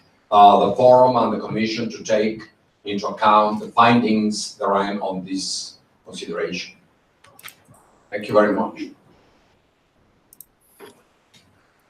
Joe. My impression is that the work on this has been done largely in the Committee on Disarmament in Geneva, but that it is receiving attention and being discussed more broadly throughout the UN system. I think some of the American government people are skeptical about some of the questions of verification that are involved in it. But in general, I think it starts a process of discussion, which is a useful process of discussion. Whether that particular resolution is going to reach a broader consensus, I suspect not. Who's next? Comment, question? Tell us who you are. Thank you very much. Thanks for the invitation, and I really enjoyed the meeting until now. My name is Padma Shri Sampath. I'm currently a fellow at the Berkman Klein Center at Harvard University, but in my day job, which I do when I'm not on sabbatical, I worked up to the last 2 decades on policy making in technology policy in the UN system. So as one of the previous jobs I've held was to lead an ECOSOC commission that leads or the negotiations and discussions and debates on the internet and different digital technologies. And also I've been actually one of the special rapporteurs of technology and science and technology issues for the SDGs agenda, which the colleague just referred to. So in my view, actually, I think that there's a certain geopolitical backdrop to this norm-making in the AI, which probably we need to attend to. The one thing, and I think that you referred to that partially in your talk, and I think that I mean, from the perspective of all countries, this debate is operating in the north-south context to a large extent because there are huge technological divides. And AI is operating in the context of what are the perceived benefits of this technology, what is the industrial application of these technologies, who gets to capture these benefits. Whether we say America or China, it doesn't really matter, or South Korea, but who gets to capture these benefits and who is providing the data input for the creation of these technologies. Now, what this does is that this actually distorts the debate on social and global and national responsibility for the development of AI-related applications, and where do we really extract accountability for it. And so the important thing in the global discourse is to move the debate away from the gains from these technologies and trade to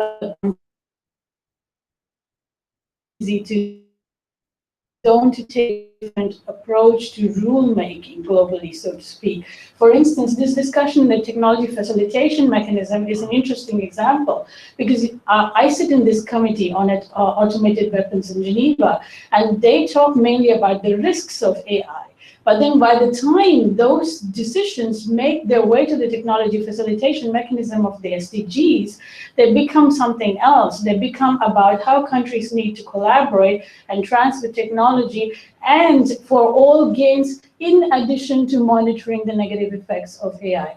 And I think that there's really a need to separate the two. And that comes from the fundamental problem, which I think a couple of speakers alluded to, which is that when we talk about AI, we talk about really innovation. We never talk about the ethics. And that sort of is a problem right from the bottom all the way to the top. And if we do not separate these things, we're not going to make any progress. I'm sorry to sound very negative about it, but really this is what I feel. Joe, what do you say about that? Well, I agree, but Natalie, I agree with what you said, but I'd like to hear Natalie.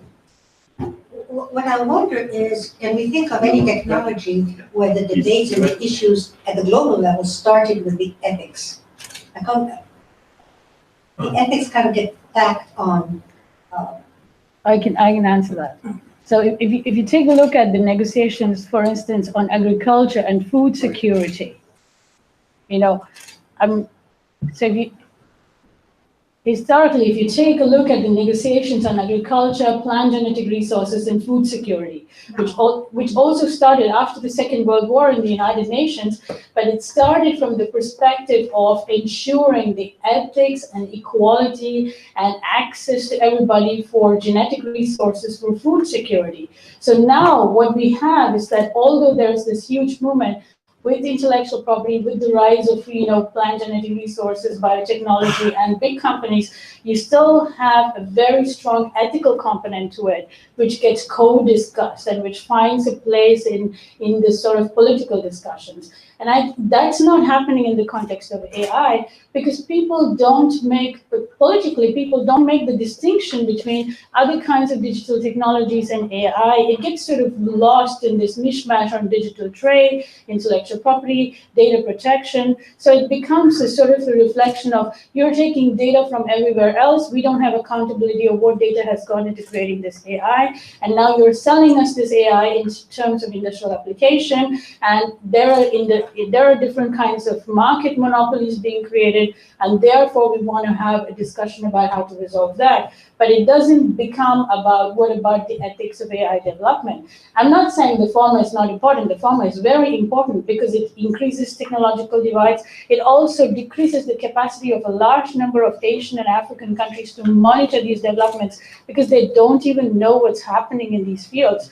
But you have to make the ethics of AI a part of this discussion.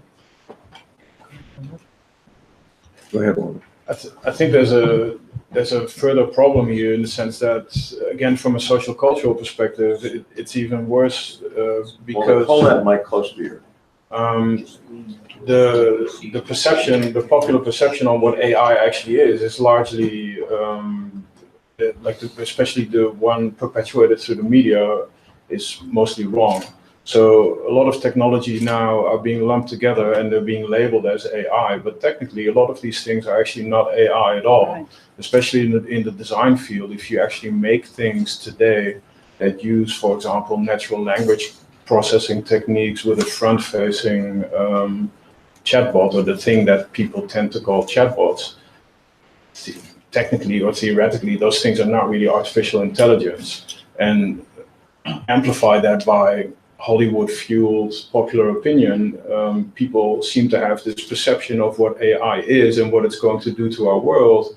But again, from a technical perspective, it's not really the same thing if you're trying to legislate on these things.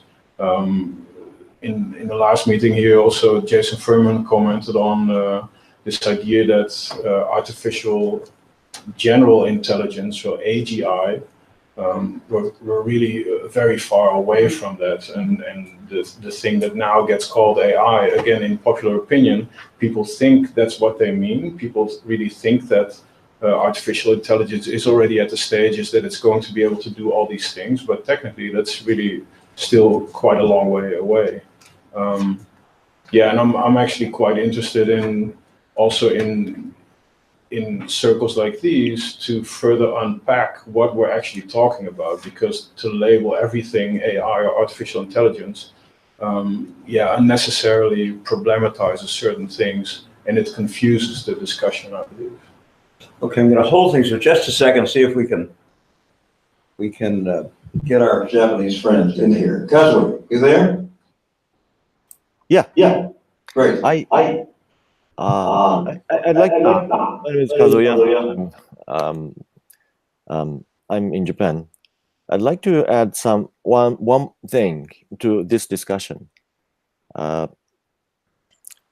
I'm traveling this year. I'm visiting Dubai or Vietnam, Sri Lanka, and Korea, and many countries. And the level of AI, the technologies all over the world use AI. The technologies used in all over the world is very the same.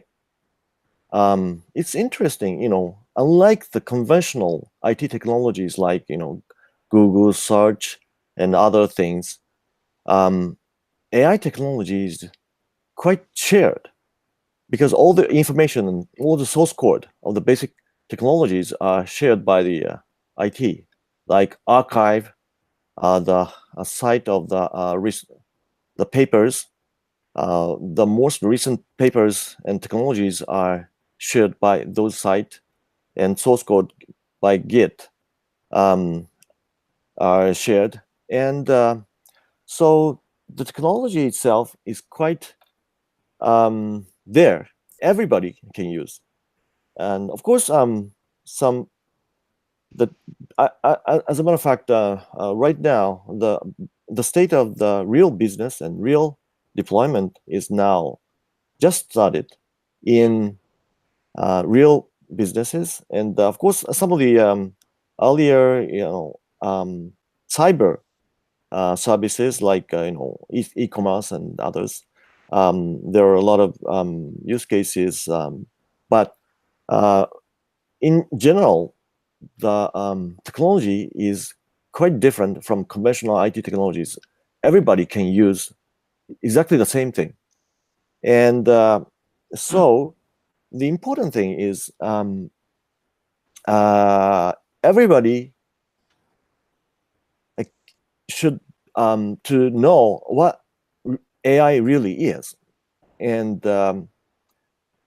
as the previous speaker talked, there is a very big difference in understanding the real AI and what is described by the Hollywood movie. And so the education of the real AI and the principle of AI is much easier than the principle of the computers, like Turing machines and von Neumann architecture. The principle of AI is quite simple, that tune the parameter to adjust, to predict what we can observe in past data. So it's quite easy. And so the role of education, especially for the government, is very, very important in this regard. Just like the increase in the literacy, conventional literacy, was a very big issue in companies and government in last century. But this is in this century, AI literacy and making AI-ready people is the very big responsibility for the government.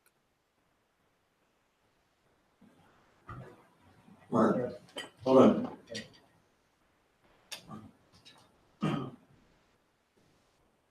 Thank you. I just wanted to make a few brief points. Coming back to the question about ethics and AI, this is an enormously important topic, and I wanted to mention that our organization is hosting in Brussels in October a meeting for the privacy commissioners, and our theme is AI, ethics, and accountability. And I think Tuan will be there, and it's our effort to try to bridge a divide between the privacy regulators and the discussion about ethics. A second point to Joe Nye's description of the reasons that countries might choose to comply with a norm-based policy framework. I would say there's also a market-based reason, which we see in the realm of data protection and the GDPR, which is that the Europeans have said, in effect, if you don't comply with these standards for the processing of the data of Europeans, at least, we can limit your ability to participate in our markets. And if you see algorithmic transparency as one of the requirements within the GDPR, which is what Article 22 does, then you actually have a powerful market-based mechanism, at least for the private sector, to say, if this is the requirement for us, perhaps we'll comply, much as companies that are offering food, drug, and transportation services in the US have to comply with the requirements of our own regulatory agencies. And I wanted to make a final point about Jason Furman's comments regarding general AI, or what's sometimes described as the singularity.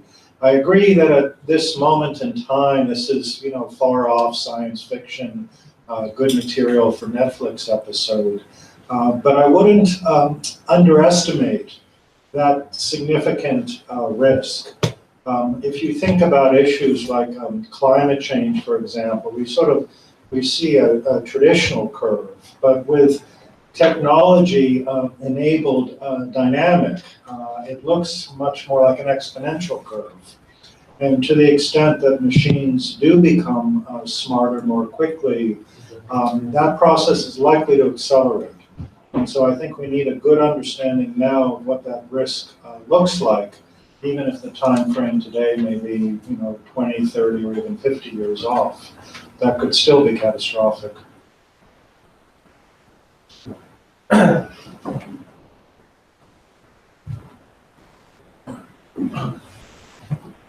Thank you, Governor. Philippe Lecor, Kennedy School. I'm going to move aside slightly from AI. My distinguished neighbor might not like this, but I'm interested in the geopolitical aspects of this. And I was struck by the sentence by Joe Nye about a possible algorithm transparency agency.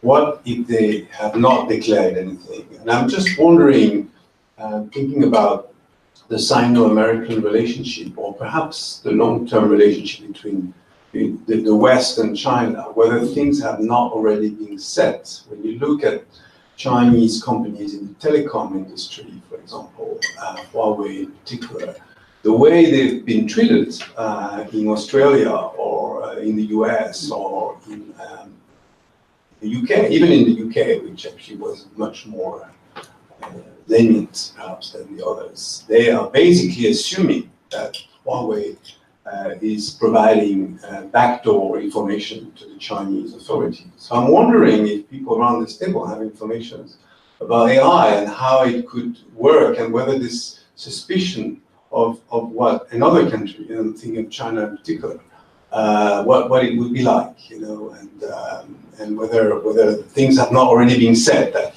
this is the conflict that is going to happen in cyber, in telecom infrastructures, and also in AI. Who wants to respond? I'm greedy. Down there. All right. Sorry.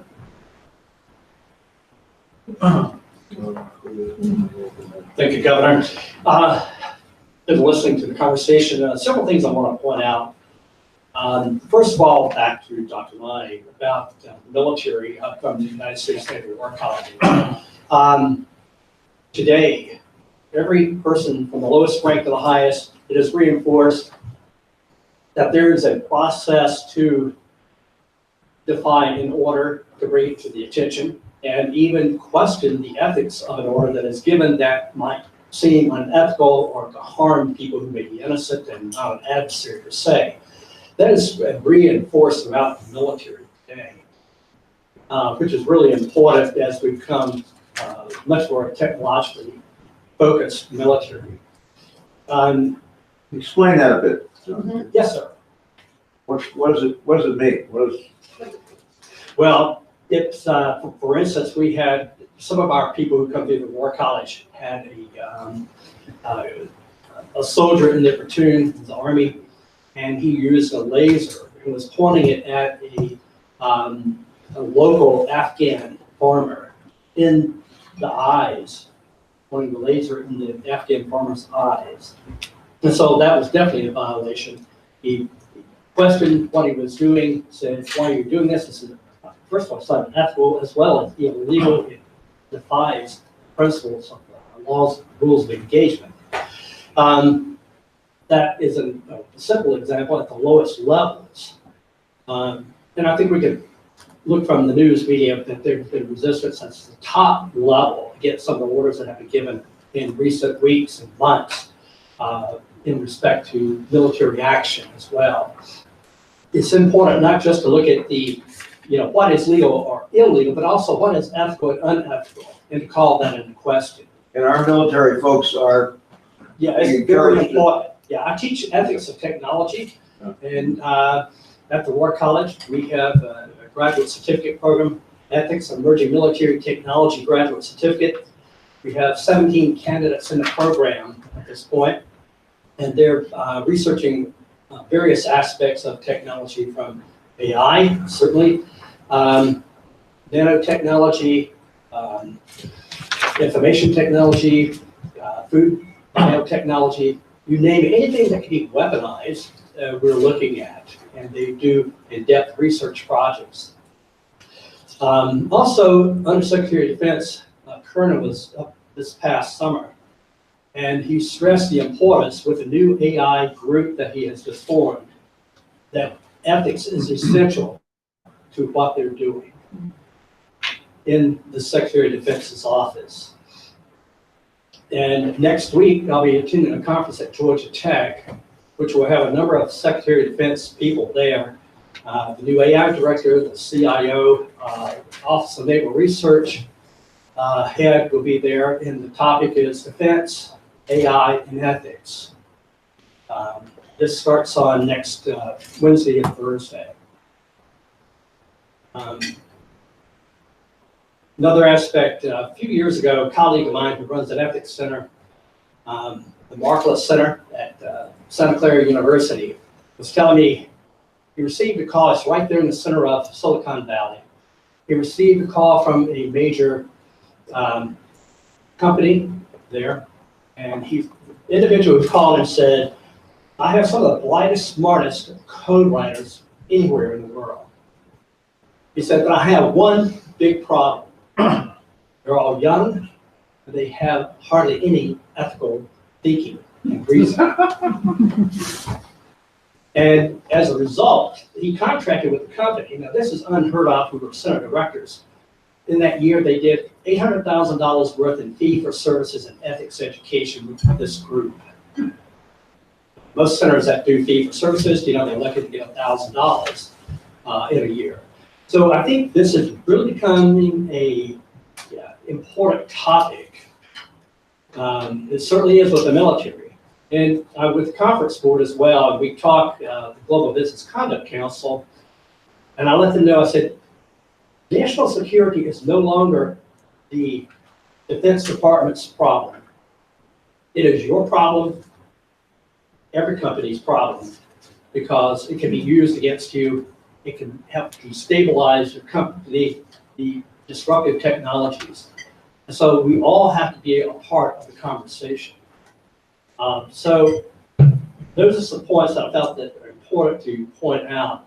We were fortunate last week to have Matthias to speak to our group as a lecturer, and certainly stimulated a tremendous amount of discussion on ethics and AI and embedding ethics. So it inspired some of our students to take that topic and light on that in the next few months of research. Thank you. Let me ask you something. Who Yes, is driving this inside the government? I mean, for example, in the Pentagon, where is this ethical sensitivity? And use that Well, term. other Where's it than coming from? Secretary Kernan making the ComEx recently at our conference, CWAC conference, we picked it up at the War College. I established the program. We're in our third year now. To my knowledge, no one else is. We're looking, I hope to find out more about that this next week when I'm with the other government officials. Joe, any idea? Well, it starts at the top in the sense that Secretary Mattis has got to approve this. In the prior administration, Ash Carter was concerned about it, and so was Deputy Secretary Bob Worth. So there is an awareness at high levels. I was going to read. Hold on. Yeah. Right here. Good. Tell us who you are. Hi, thank you. It's Elliot Wyman with AI World. So in preparation for this effort we have with you and AI government, we read the National Defense Authorization Act, which you probably know. And I noticed that I noticed the wording actually says there's two parts to the National Defense Authorization Act. And the first portion calls for the Secretary of Defense to create a strategic plan and coordination of the Department AI effort, which I think you're referring to. And it says literally in there that that the emphasis on accelerating, scaling, and synchronizing Department of Defense activities through public-private partnerships while ensuring strong commitment to military ethics and AI safety. So it seems to be law now, which is good. And the other thing I just wanted to mention, you talked about some of the young AI researchers that haven't thought about ethics, but in my travels, I hear a lot of startups who don't want to work for military contracts. So there's a tsunami effect, I think, that's happening.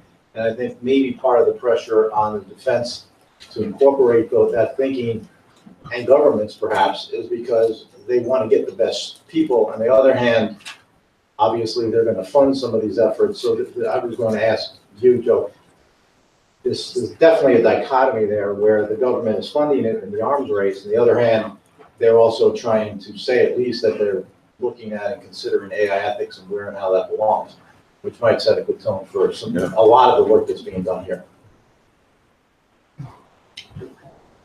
I'm Alan Citron from Industry Risk Masters. I wanted to comment, I think, to address Philippe's question. It was a few minutes ago, so I hope I'm on target. The question had to do with the geopolitical potentials or impacts of AI. One to be considered, and there are two very current data points, is that AI is being looked at potentially as a form of verification for international cyber attacks. There are two specific data points. One is Apple announced last week that the fourth most downloaded app, Adware Blocker, is actually not an adware blocker, it is spyware from China. And the reason they could not figure it out is because there are so many different apps that have authorization, they can't police everything. And so it's through AI techniques, they're trying to expand the scope of what they can police. And hence they found it through experimenting with AI techniques and finding behaviors. A similar type of data point is what the government and many others are looking to Cisco now. Cisco has been pioneering the use of AI in cybersecurity. And what they're basically dealing with is the fact that because of the rapidity with which cyber attacks mutate and new types respond, no human being can keep up with it until after the fact. And so they're using AI to try to infer suspicious bit patterns. All of these have geopolitical consequences, and to Professor Nye's point about the inability to verify, this creates perhaps the greatest opportunity at this point, foreseeable opportunity, to verify behaviors.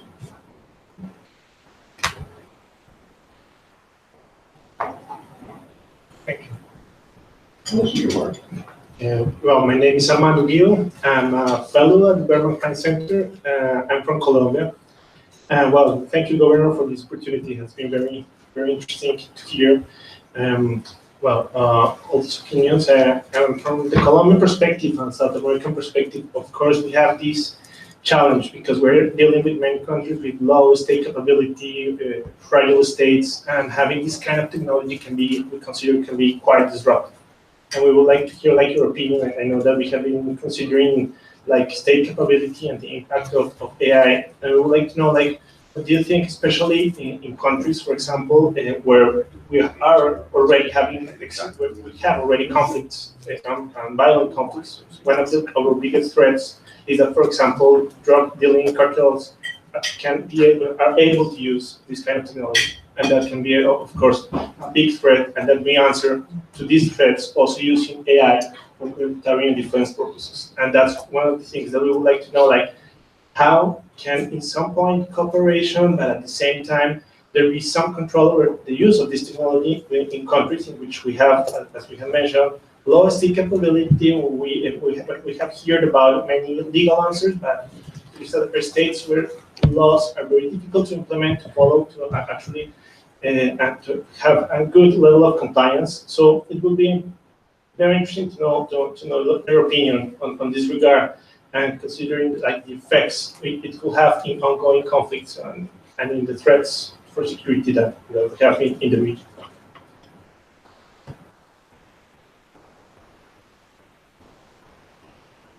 Well, let me ask you this. If Europe is attempting to deal with this, what about the Organization of American States? Why aren't they doing it? What do you think? Seems to me it's a pretty logical thing for them to do. Yeah, I think they're trying to look for some answers. I think we all have the same challenge that we're trying to define what AI actually is, how can we have some control.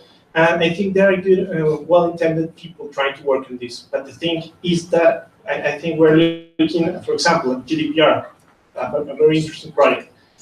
But I don't know if we are considering the capacity we have to implement many of these these regulations. Yeah, we have been even having trouble to implement general data protection laws, for example. So having something like GDPR in our countries, we have to consider, I think, the context, and we're learning from international experiences. But I don't know if we are also considering the way these states are even working now. Even these organizations have tried to deal with different problems, such as Venezuela, for example, and they have been having difficulties working with this. And it is because there is a lack of cooperation, but at the same time, there is not understanding of many of the issues and how to implement proper policies. I think there are very good policies, but implementation has been quite complex in the region, at least. So Joe, might there be a role for the international community in assisting regional organizations deal with this? And if so, who would do that?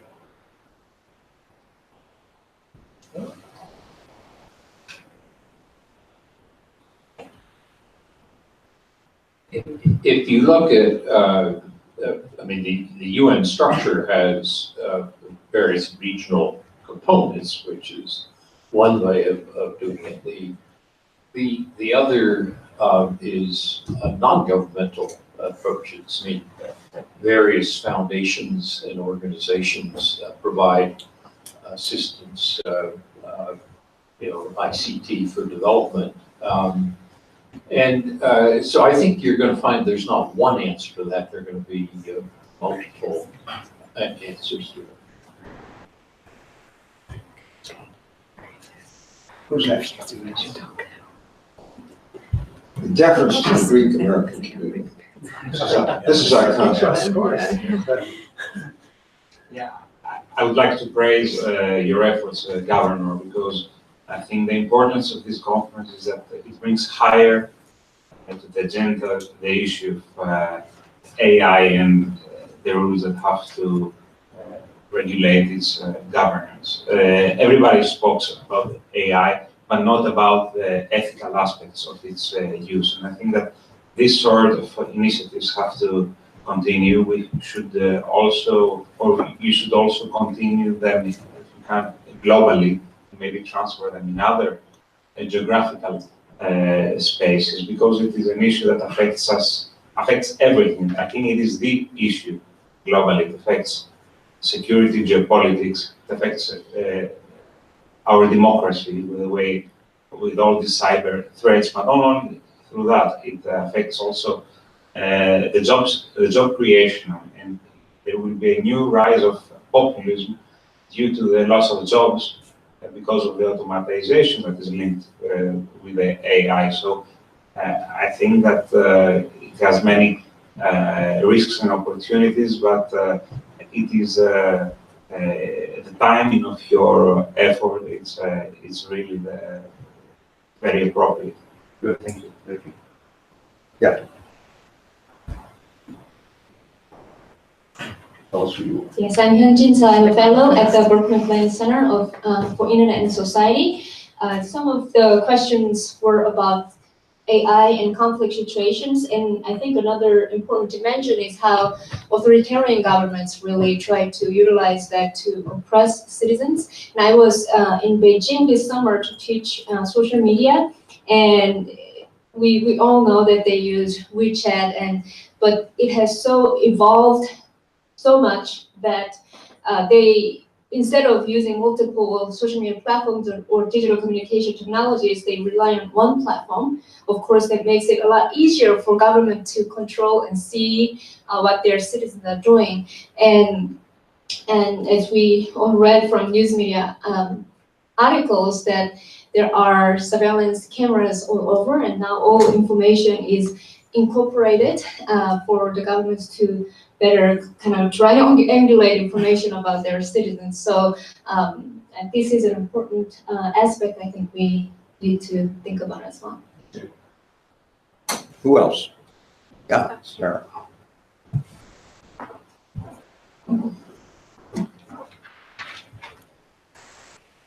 Hi, I'm Sarah Cotterill. I'm a college fellow and a lecturer in the Department of Psychology here at Harvard. I teach courses on psychology of income inequality and social protest, so I'm interested in the psychological angle. I also use machine learning in my research, so I have an interest in kind of the under the hood mechanics. And I just wanted to return for a quick second to a comment that was made about education, and I think this is really critical in terms of promoting public engagement.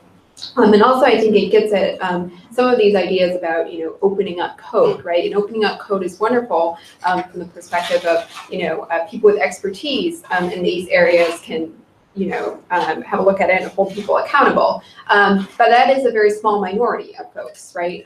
So in terms of promoting public engagement, I'm not convinced that that will be sufficient, right? And there was a study done by the Royal Society in London using participants in the UK, assessing perceptions of machine learning, and not a single participant in the study had even heard the term machine learning. So that gives a sense for the gap that we're working with here.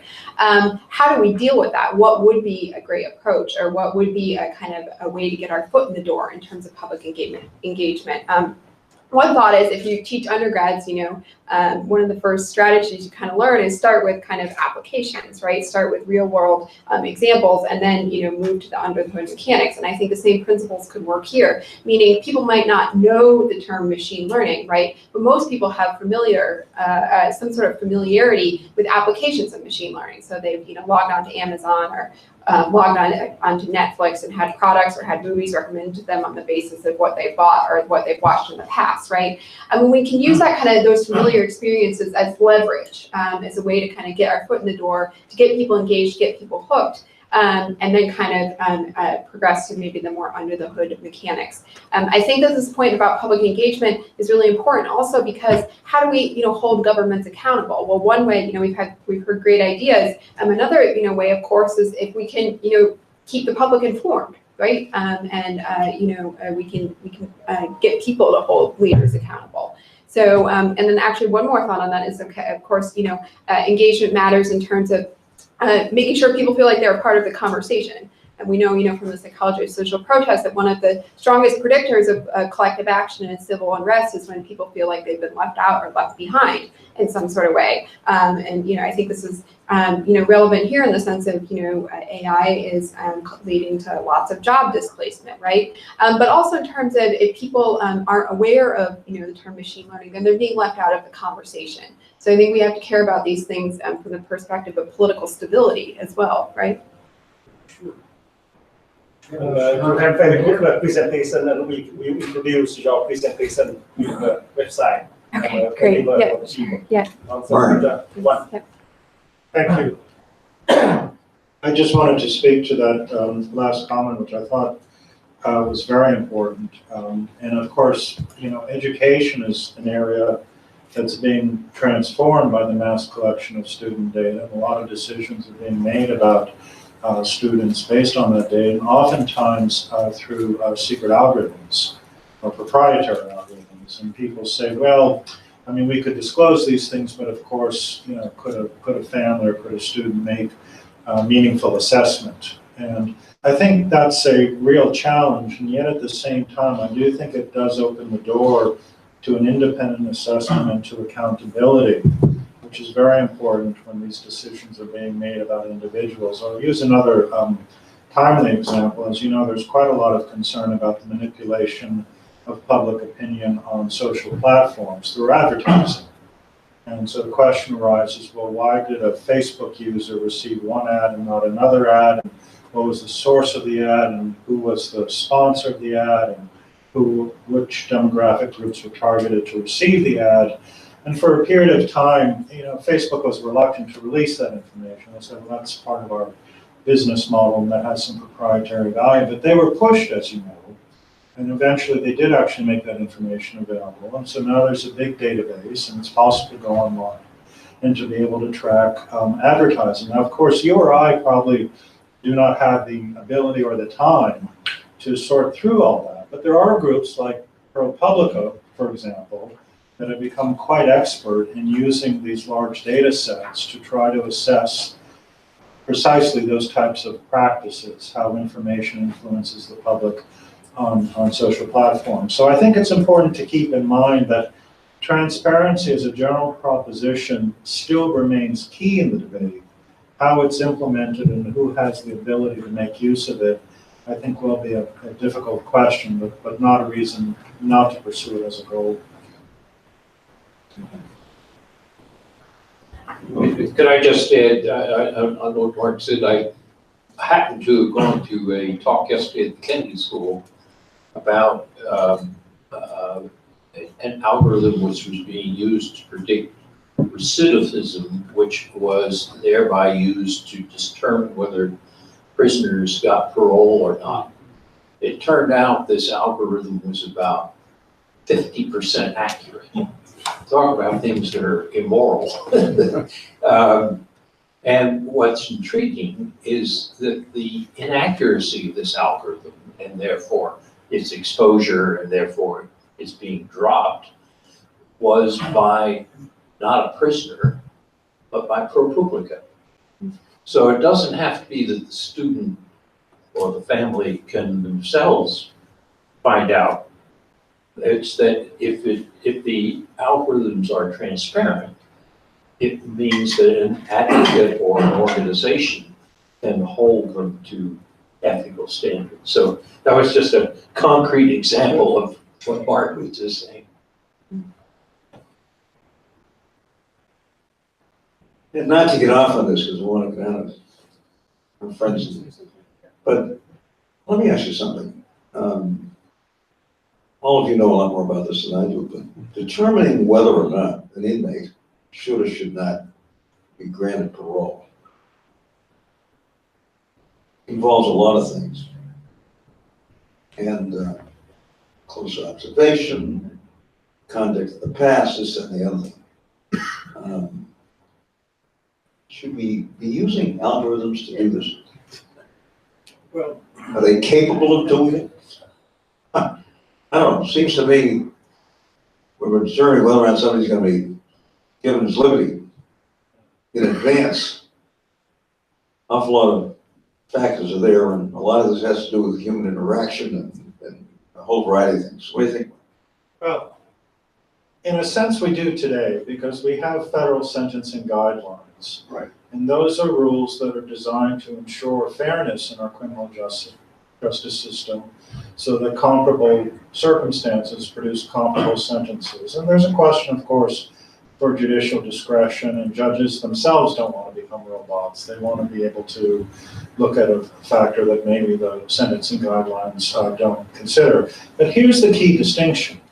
The sentencing guidelines are public, and they're derived through a public process, and they can be changed if we're not happy with them.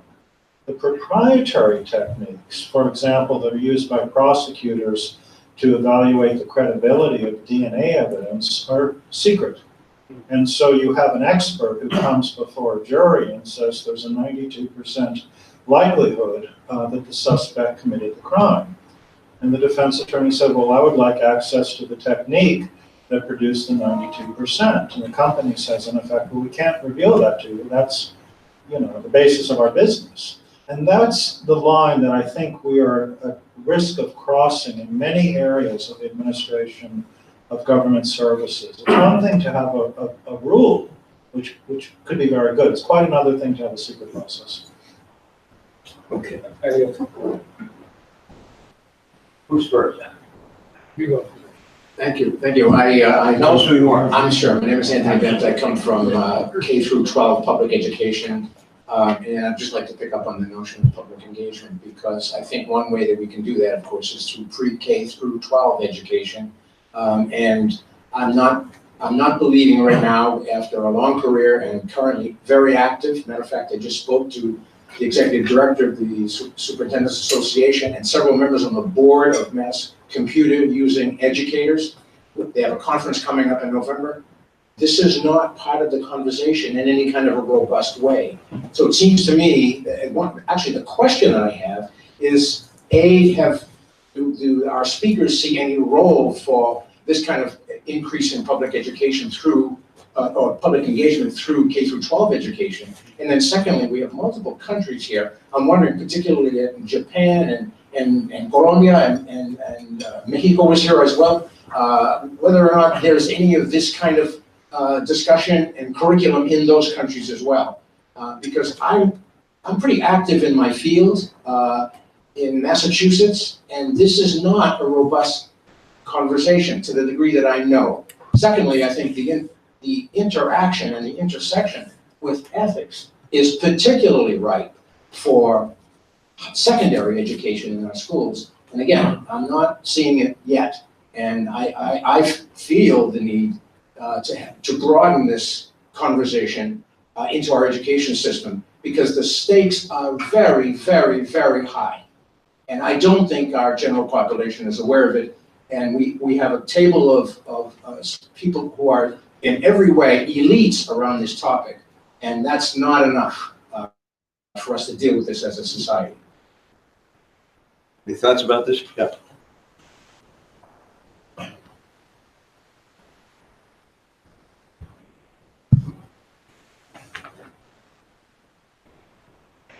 I found that very, very interesting. And I speak now from the perspective of a person who also comes from a developing country.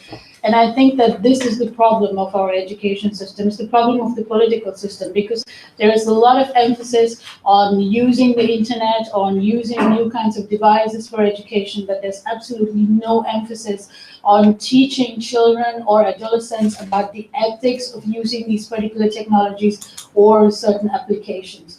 And I think that's a really big problem. But that also gives me a segue to talk about something that I've been thinking about while we had the discussion, which is that an interesting issue in the topic of AI and governance that we haven't probably discussed as much until now, when you look at it from the perspective of developing countries, is that governance has many problems. I think, like my colleague Armando pointed, that weaker institutional setup, so it's corrupt, okay? So if you could have AI in governance systems, you could extract actually greater accountability from it.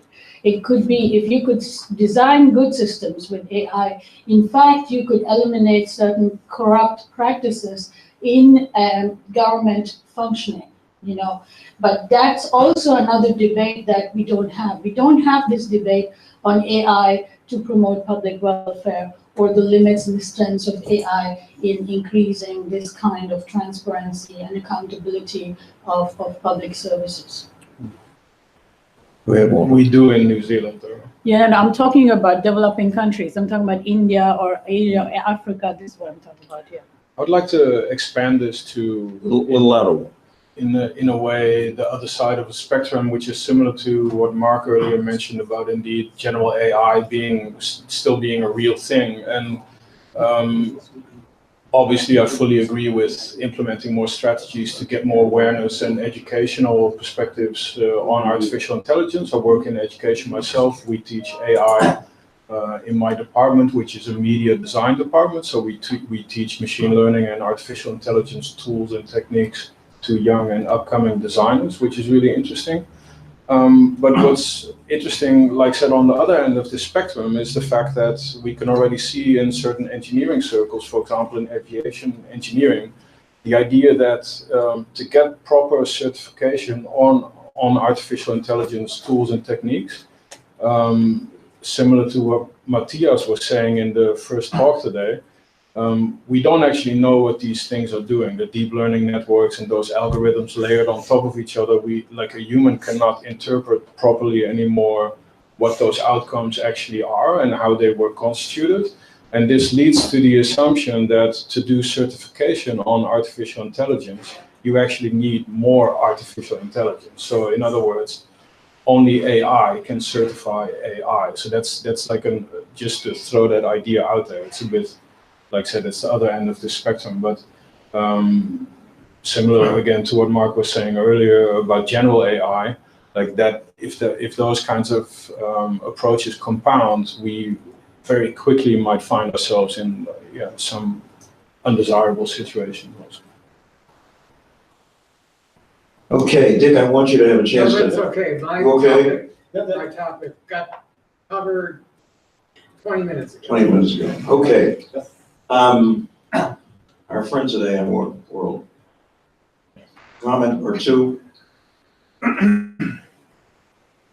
Yeah, I was just going to say the same thing. I mean, transparency means that you have to know what's transparent, and most systems just don't know what's transparent. So how do you regulate transparency when you actually don't know what's in the system? And that reminds me of a conversation in Canada that I had with one of the foremost machine learning experts in the medical field, Dr. Russ Grenier of the University of Alberta. And folks here, a lot of the AI machine learning actually got developed at the University of Toronto. And actually, they're one of our sponsors, the whole Canadian government. And they're a great example of a government that actually cares about all of this and is actually doing something, but that's a different point. So I asked him, what is the reluctance in the medical field, because he works with doctors in hospitals all the time, about adopting AI. And I asked my personal doctor, who happens to run 300 at UMass, 300 doctors who work for him. And that gets into the point of AI, other than the Hollywood AI, and not to discount the fear of AGI, but AI over the next few years will be really moving in the direction of augmented intelligence that's helping people make decisions. And in order to help people make decisions, you need to either give them the final decision process, but you may not be able to tell them exactly why. And that's to your point, right? So doctors, for the most part, right now have this massive fear of letting machines tell their patients what's best for them, even though the machine learning experts can prove that the predictability is much higher than the human predictability historically, So the machine learning folks say, well, can you explain why you have a record of 50% success, but the machine seems to have a historical ability to do it at 91%, and doctors can't always explain why they make decisions either. So it's a very complicated situation. My final point is that all of this discussion kind of raised these bubbles right to the top, and why, I think the efforts that you're doing, particularly with the efforts in security and ethics and regulatory issues in government, are perfect right now for what is required to get people together in a bigger way and amplify these messages to try to come to accelerate this process. What's your sense? Is that beginning to happen? Yeah, so this gets back to the earlier conversation about how fast, I think Mark said it, AI is accelerating beyond any other kind of tsunami that we've seen in technology. And Goldman Sachs reported at our event that there's been more money and investment money spent on AI way beyond any kind of technology they've ever seen, right? And that's continuing into this year. So it's shrinking, the timeline's shrinking, and what I hear are there's a confluence, a convergence of ideas, but people seem to be doing things. IEEE has an effort, AAI has an effort, the ISO and the Electronics Association are creating their own standards around certain aspects of enterprise AI and APIs. So this is happening very fast. So our hope is that we can bring a lot of these standards bodies and the ethics bodies together in one place, because otherwise it's happening all over with very hard to converge these ideas. So we're going to be very happy to be able to publish a lot of these proceedings and get it out to our 1 million people that we reach, and hope that this accelerates everything we're doing. Yeah. I must say, if the public schools aren't into this in the way you suggest, this is very troubling. I mean, these kids are using these technologies all over the place. I can't keep track of them. But if we're not dealing with the ethical side of this and appropriate conduct and all that kind of thing, we got some work to do. I just want to add one thing. So last year I met with Charlie Baker and his Attorney General, and my school system where my kids are at in Shrewsbury, Massachusetts, we have a program to help try to accelerate this technology, bridging the gap between elementary schools all the way through the middle schools and the high schools. There's a great superintendent out there. Shrewsbury is ranked 120th. I'm superintendent there. Oh, Joe Sawyer? Joe Sawyer, he succeeded me. He's amazing, right? Oh, he he is did? amazing. Oh, so you're from my town. All right, great. So I talked to him about a whole program to help accelerate technology innovation, right, from the kids in school, because my kids are like that. We're learning stuff. That's awesome. All this stuff. So we had this whole year-long project. It is really hard, and I'm not even going to get into it. I'd love to talk to you about it, because maybe you can help me, to actually change the curriculum or introduce new programs in a state-regulated school system. And Joe wants to do it. It's easier to move a cemetery. You got it. I don't know what to do, so that was right before I was starting the AI world. I said, Joe, I got to go do this business. I sold it earlier this year, and I have so many people that want to help. And Charlie Baker, when I met him, told him about this, he said, great, come back to me and let me know how you did it, and we'll scale it up. So I would love to talk to you about it. When Dukakis was there, we encouraged this kind of thing, if I may say. Couple more comments, then we're going to wrap up. I'll make my comment very short. I think you raised a very important point. And I teach digital media courses at a university in US, and in college courses now, the ethics is almost kind of required topic within digital media courses. But in the secondary education, I don't think that is the case. I'm originally from South Korea, and I continue to do research on digital media use in South Korea. And in South Korea, nonprofit organizations play an important role in providing ethics in AI or digital media. So they develop some sort of content and materials that teachers can use in their courses. I spent 16 months in Moonstown from 1955 to 57. Final comment. Friend of Columbia. Very short comment, and I think it's also important to consider these new projects that are come to be known as AI and inclusion. I think inclusion is something very important. There are some interesting projects going on, and inclusion, I think it's a very complex concept and subject, but at the end, what I think it's trying to achieve is AI in order to consider, like, to achieve fairness, to consolidate democracy, to achieve peace in stable and fragile states, and that's something I think we should also consider. For example, consider something like algorithmic transparency and inclusion. That will be a pretty interesting thing to explore, and it's basically to involve different groups in these kind of projects. And I think that there are not only legal answers, as you mentioned, education.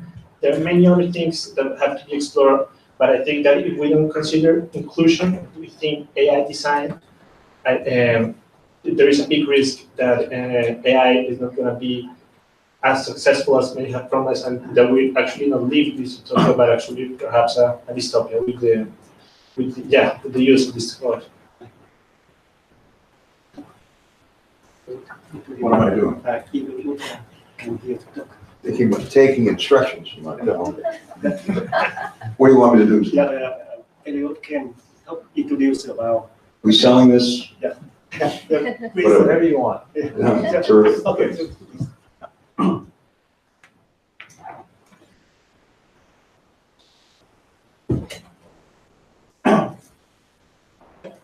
So thank you, Governor, for inviting me here. And since I'm the only thing left before everybody leaves, I'll make this as short and brief as possible. So I wanted to first of all thank everybody, and obviously all the work, effort, communication, the contents that's getting generated here and for the past few years. It's very timely to try to do something more and to accelerate it. So a few years ago, I started AI World. I've been doing publishing for quite a long time. I actually have a background in AI and lived through a couple of AI winners. So upcoming, we have this event, AI World, and we're announcing here kind of that the Dukakis Global Initiative is one of our international hosts, and we are working towards, as is the Canadian government and a lot of other global partners that we have, and our goal is, for this event, is primarily a commercial event highlighting the innovation going across the world, the Global 2000 businesses. But what we're doing is we're expanding the event and working with Tuan and Governor Dukakis to create a program in June next year in DC, in Washington, DC, AI government. And we will be coordinating that, and I'm sure everybody will learn more about that over the coming months, probably announce it in a couple of months. So again, I just want to thank you for inviting us here, and looking forward to working with you.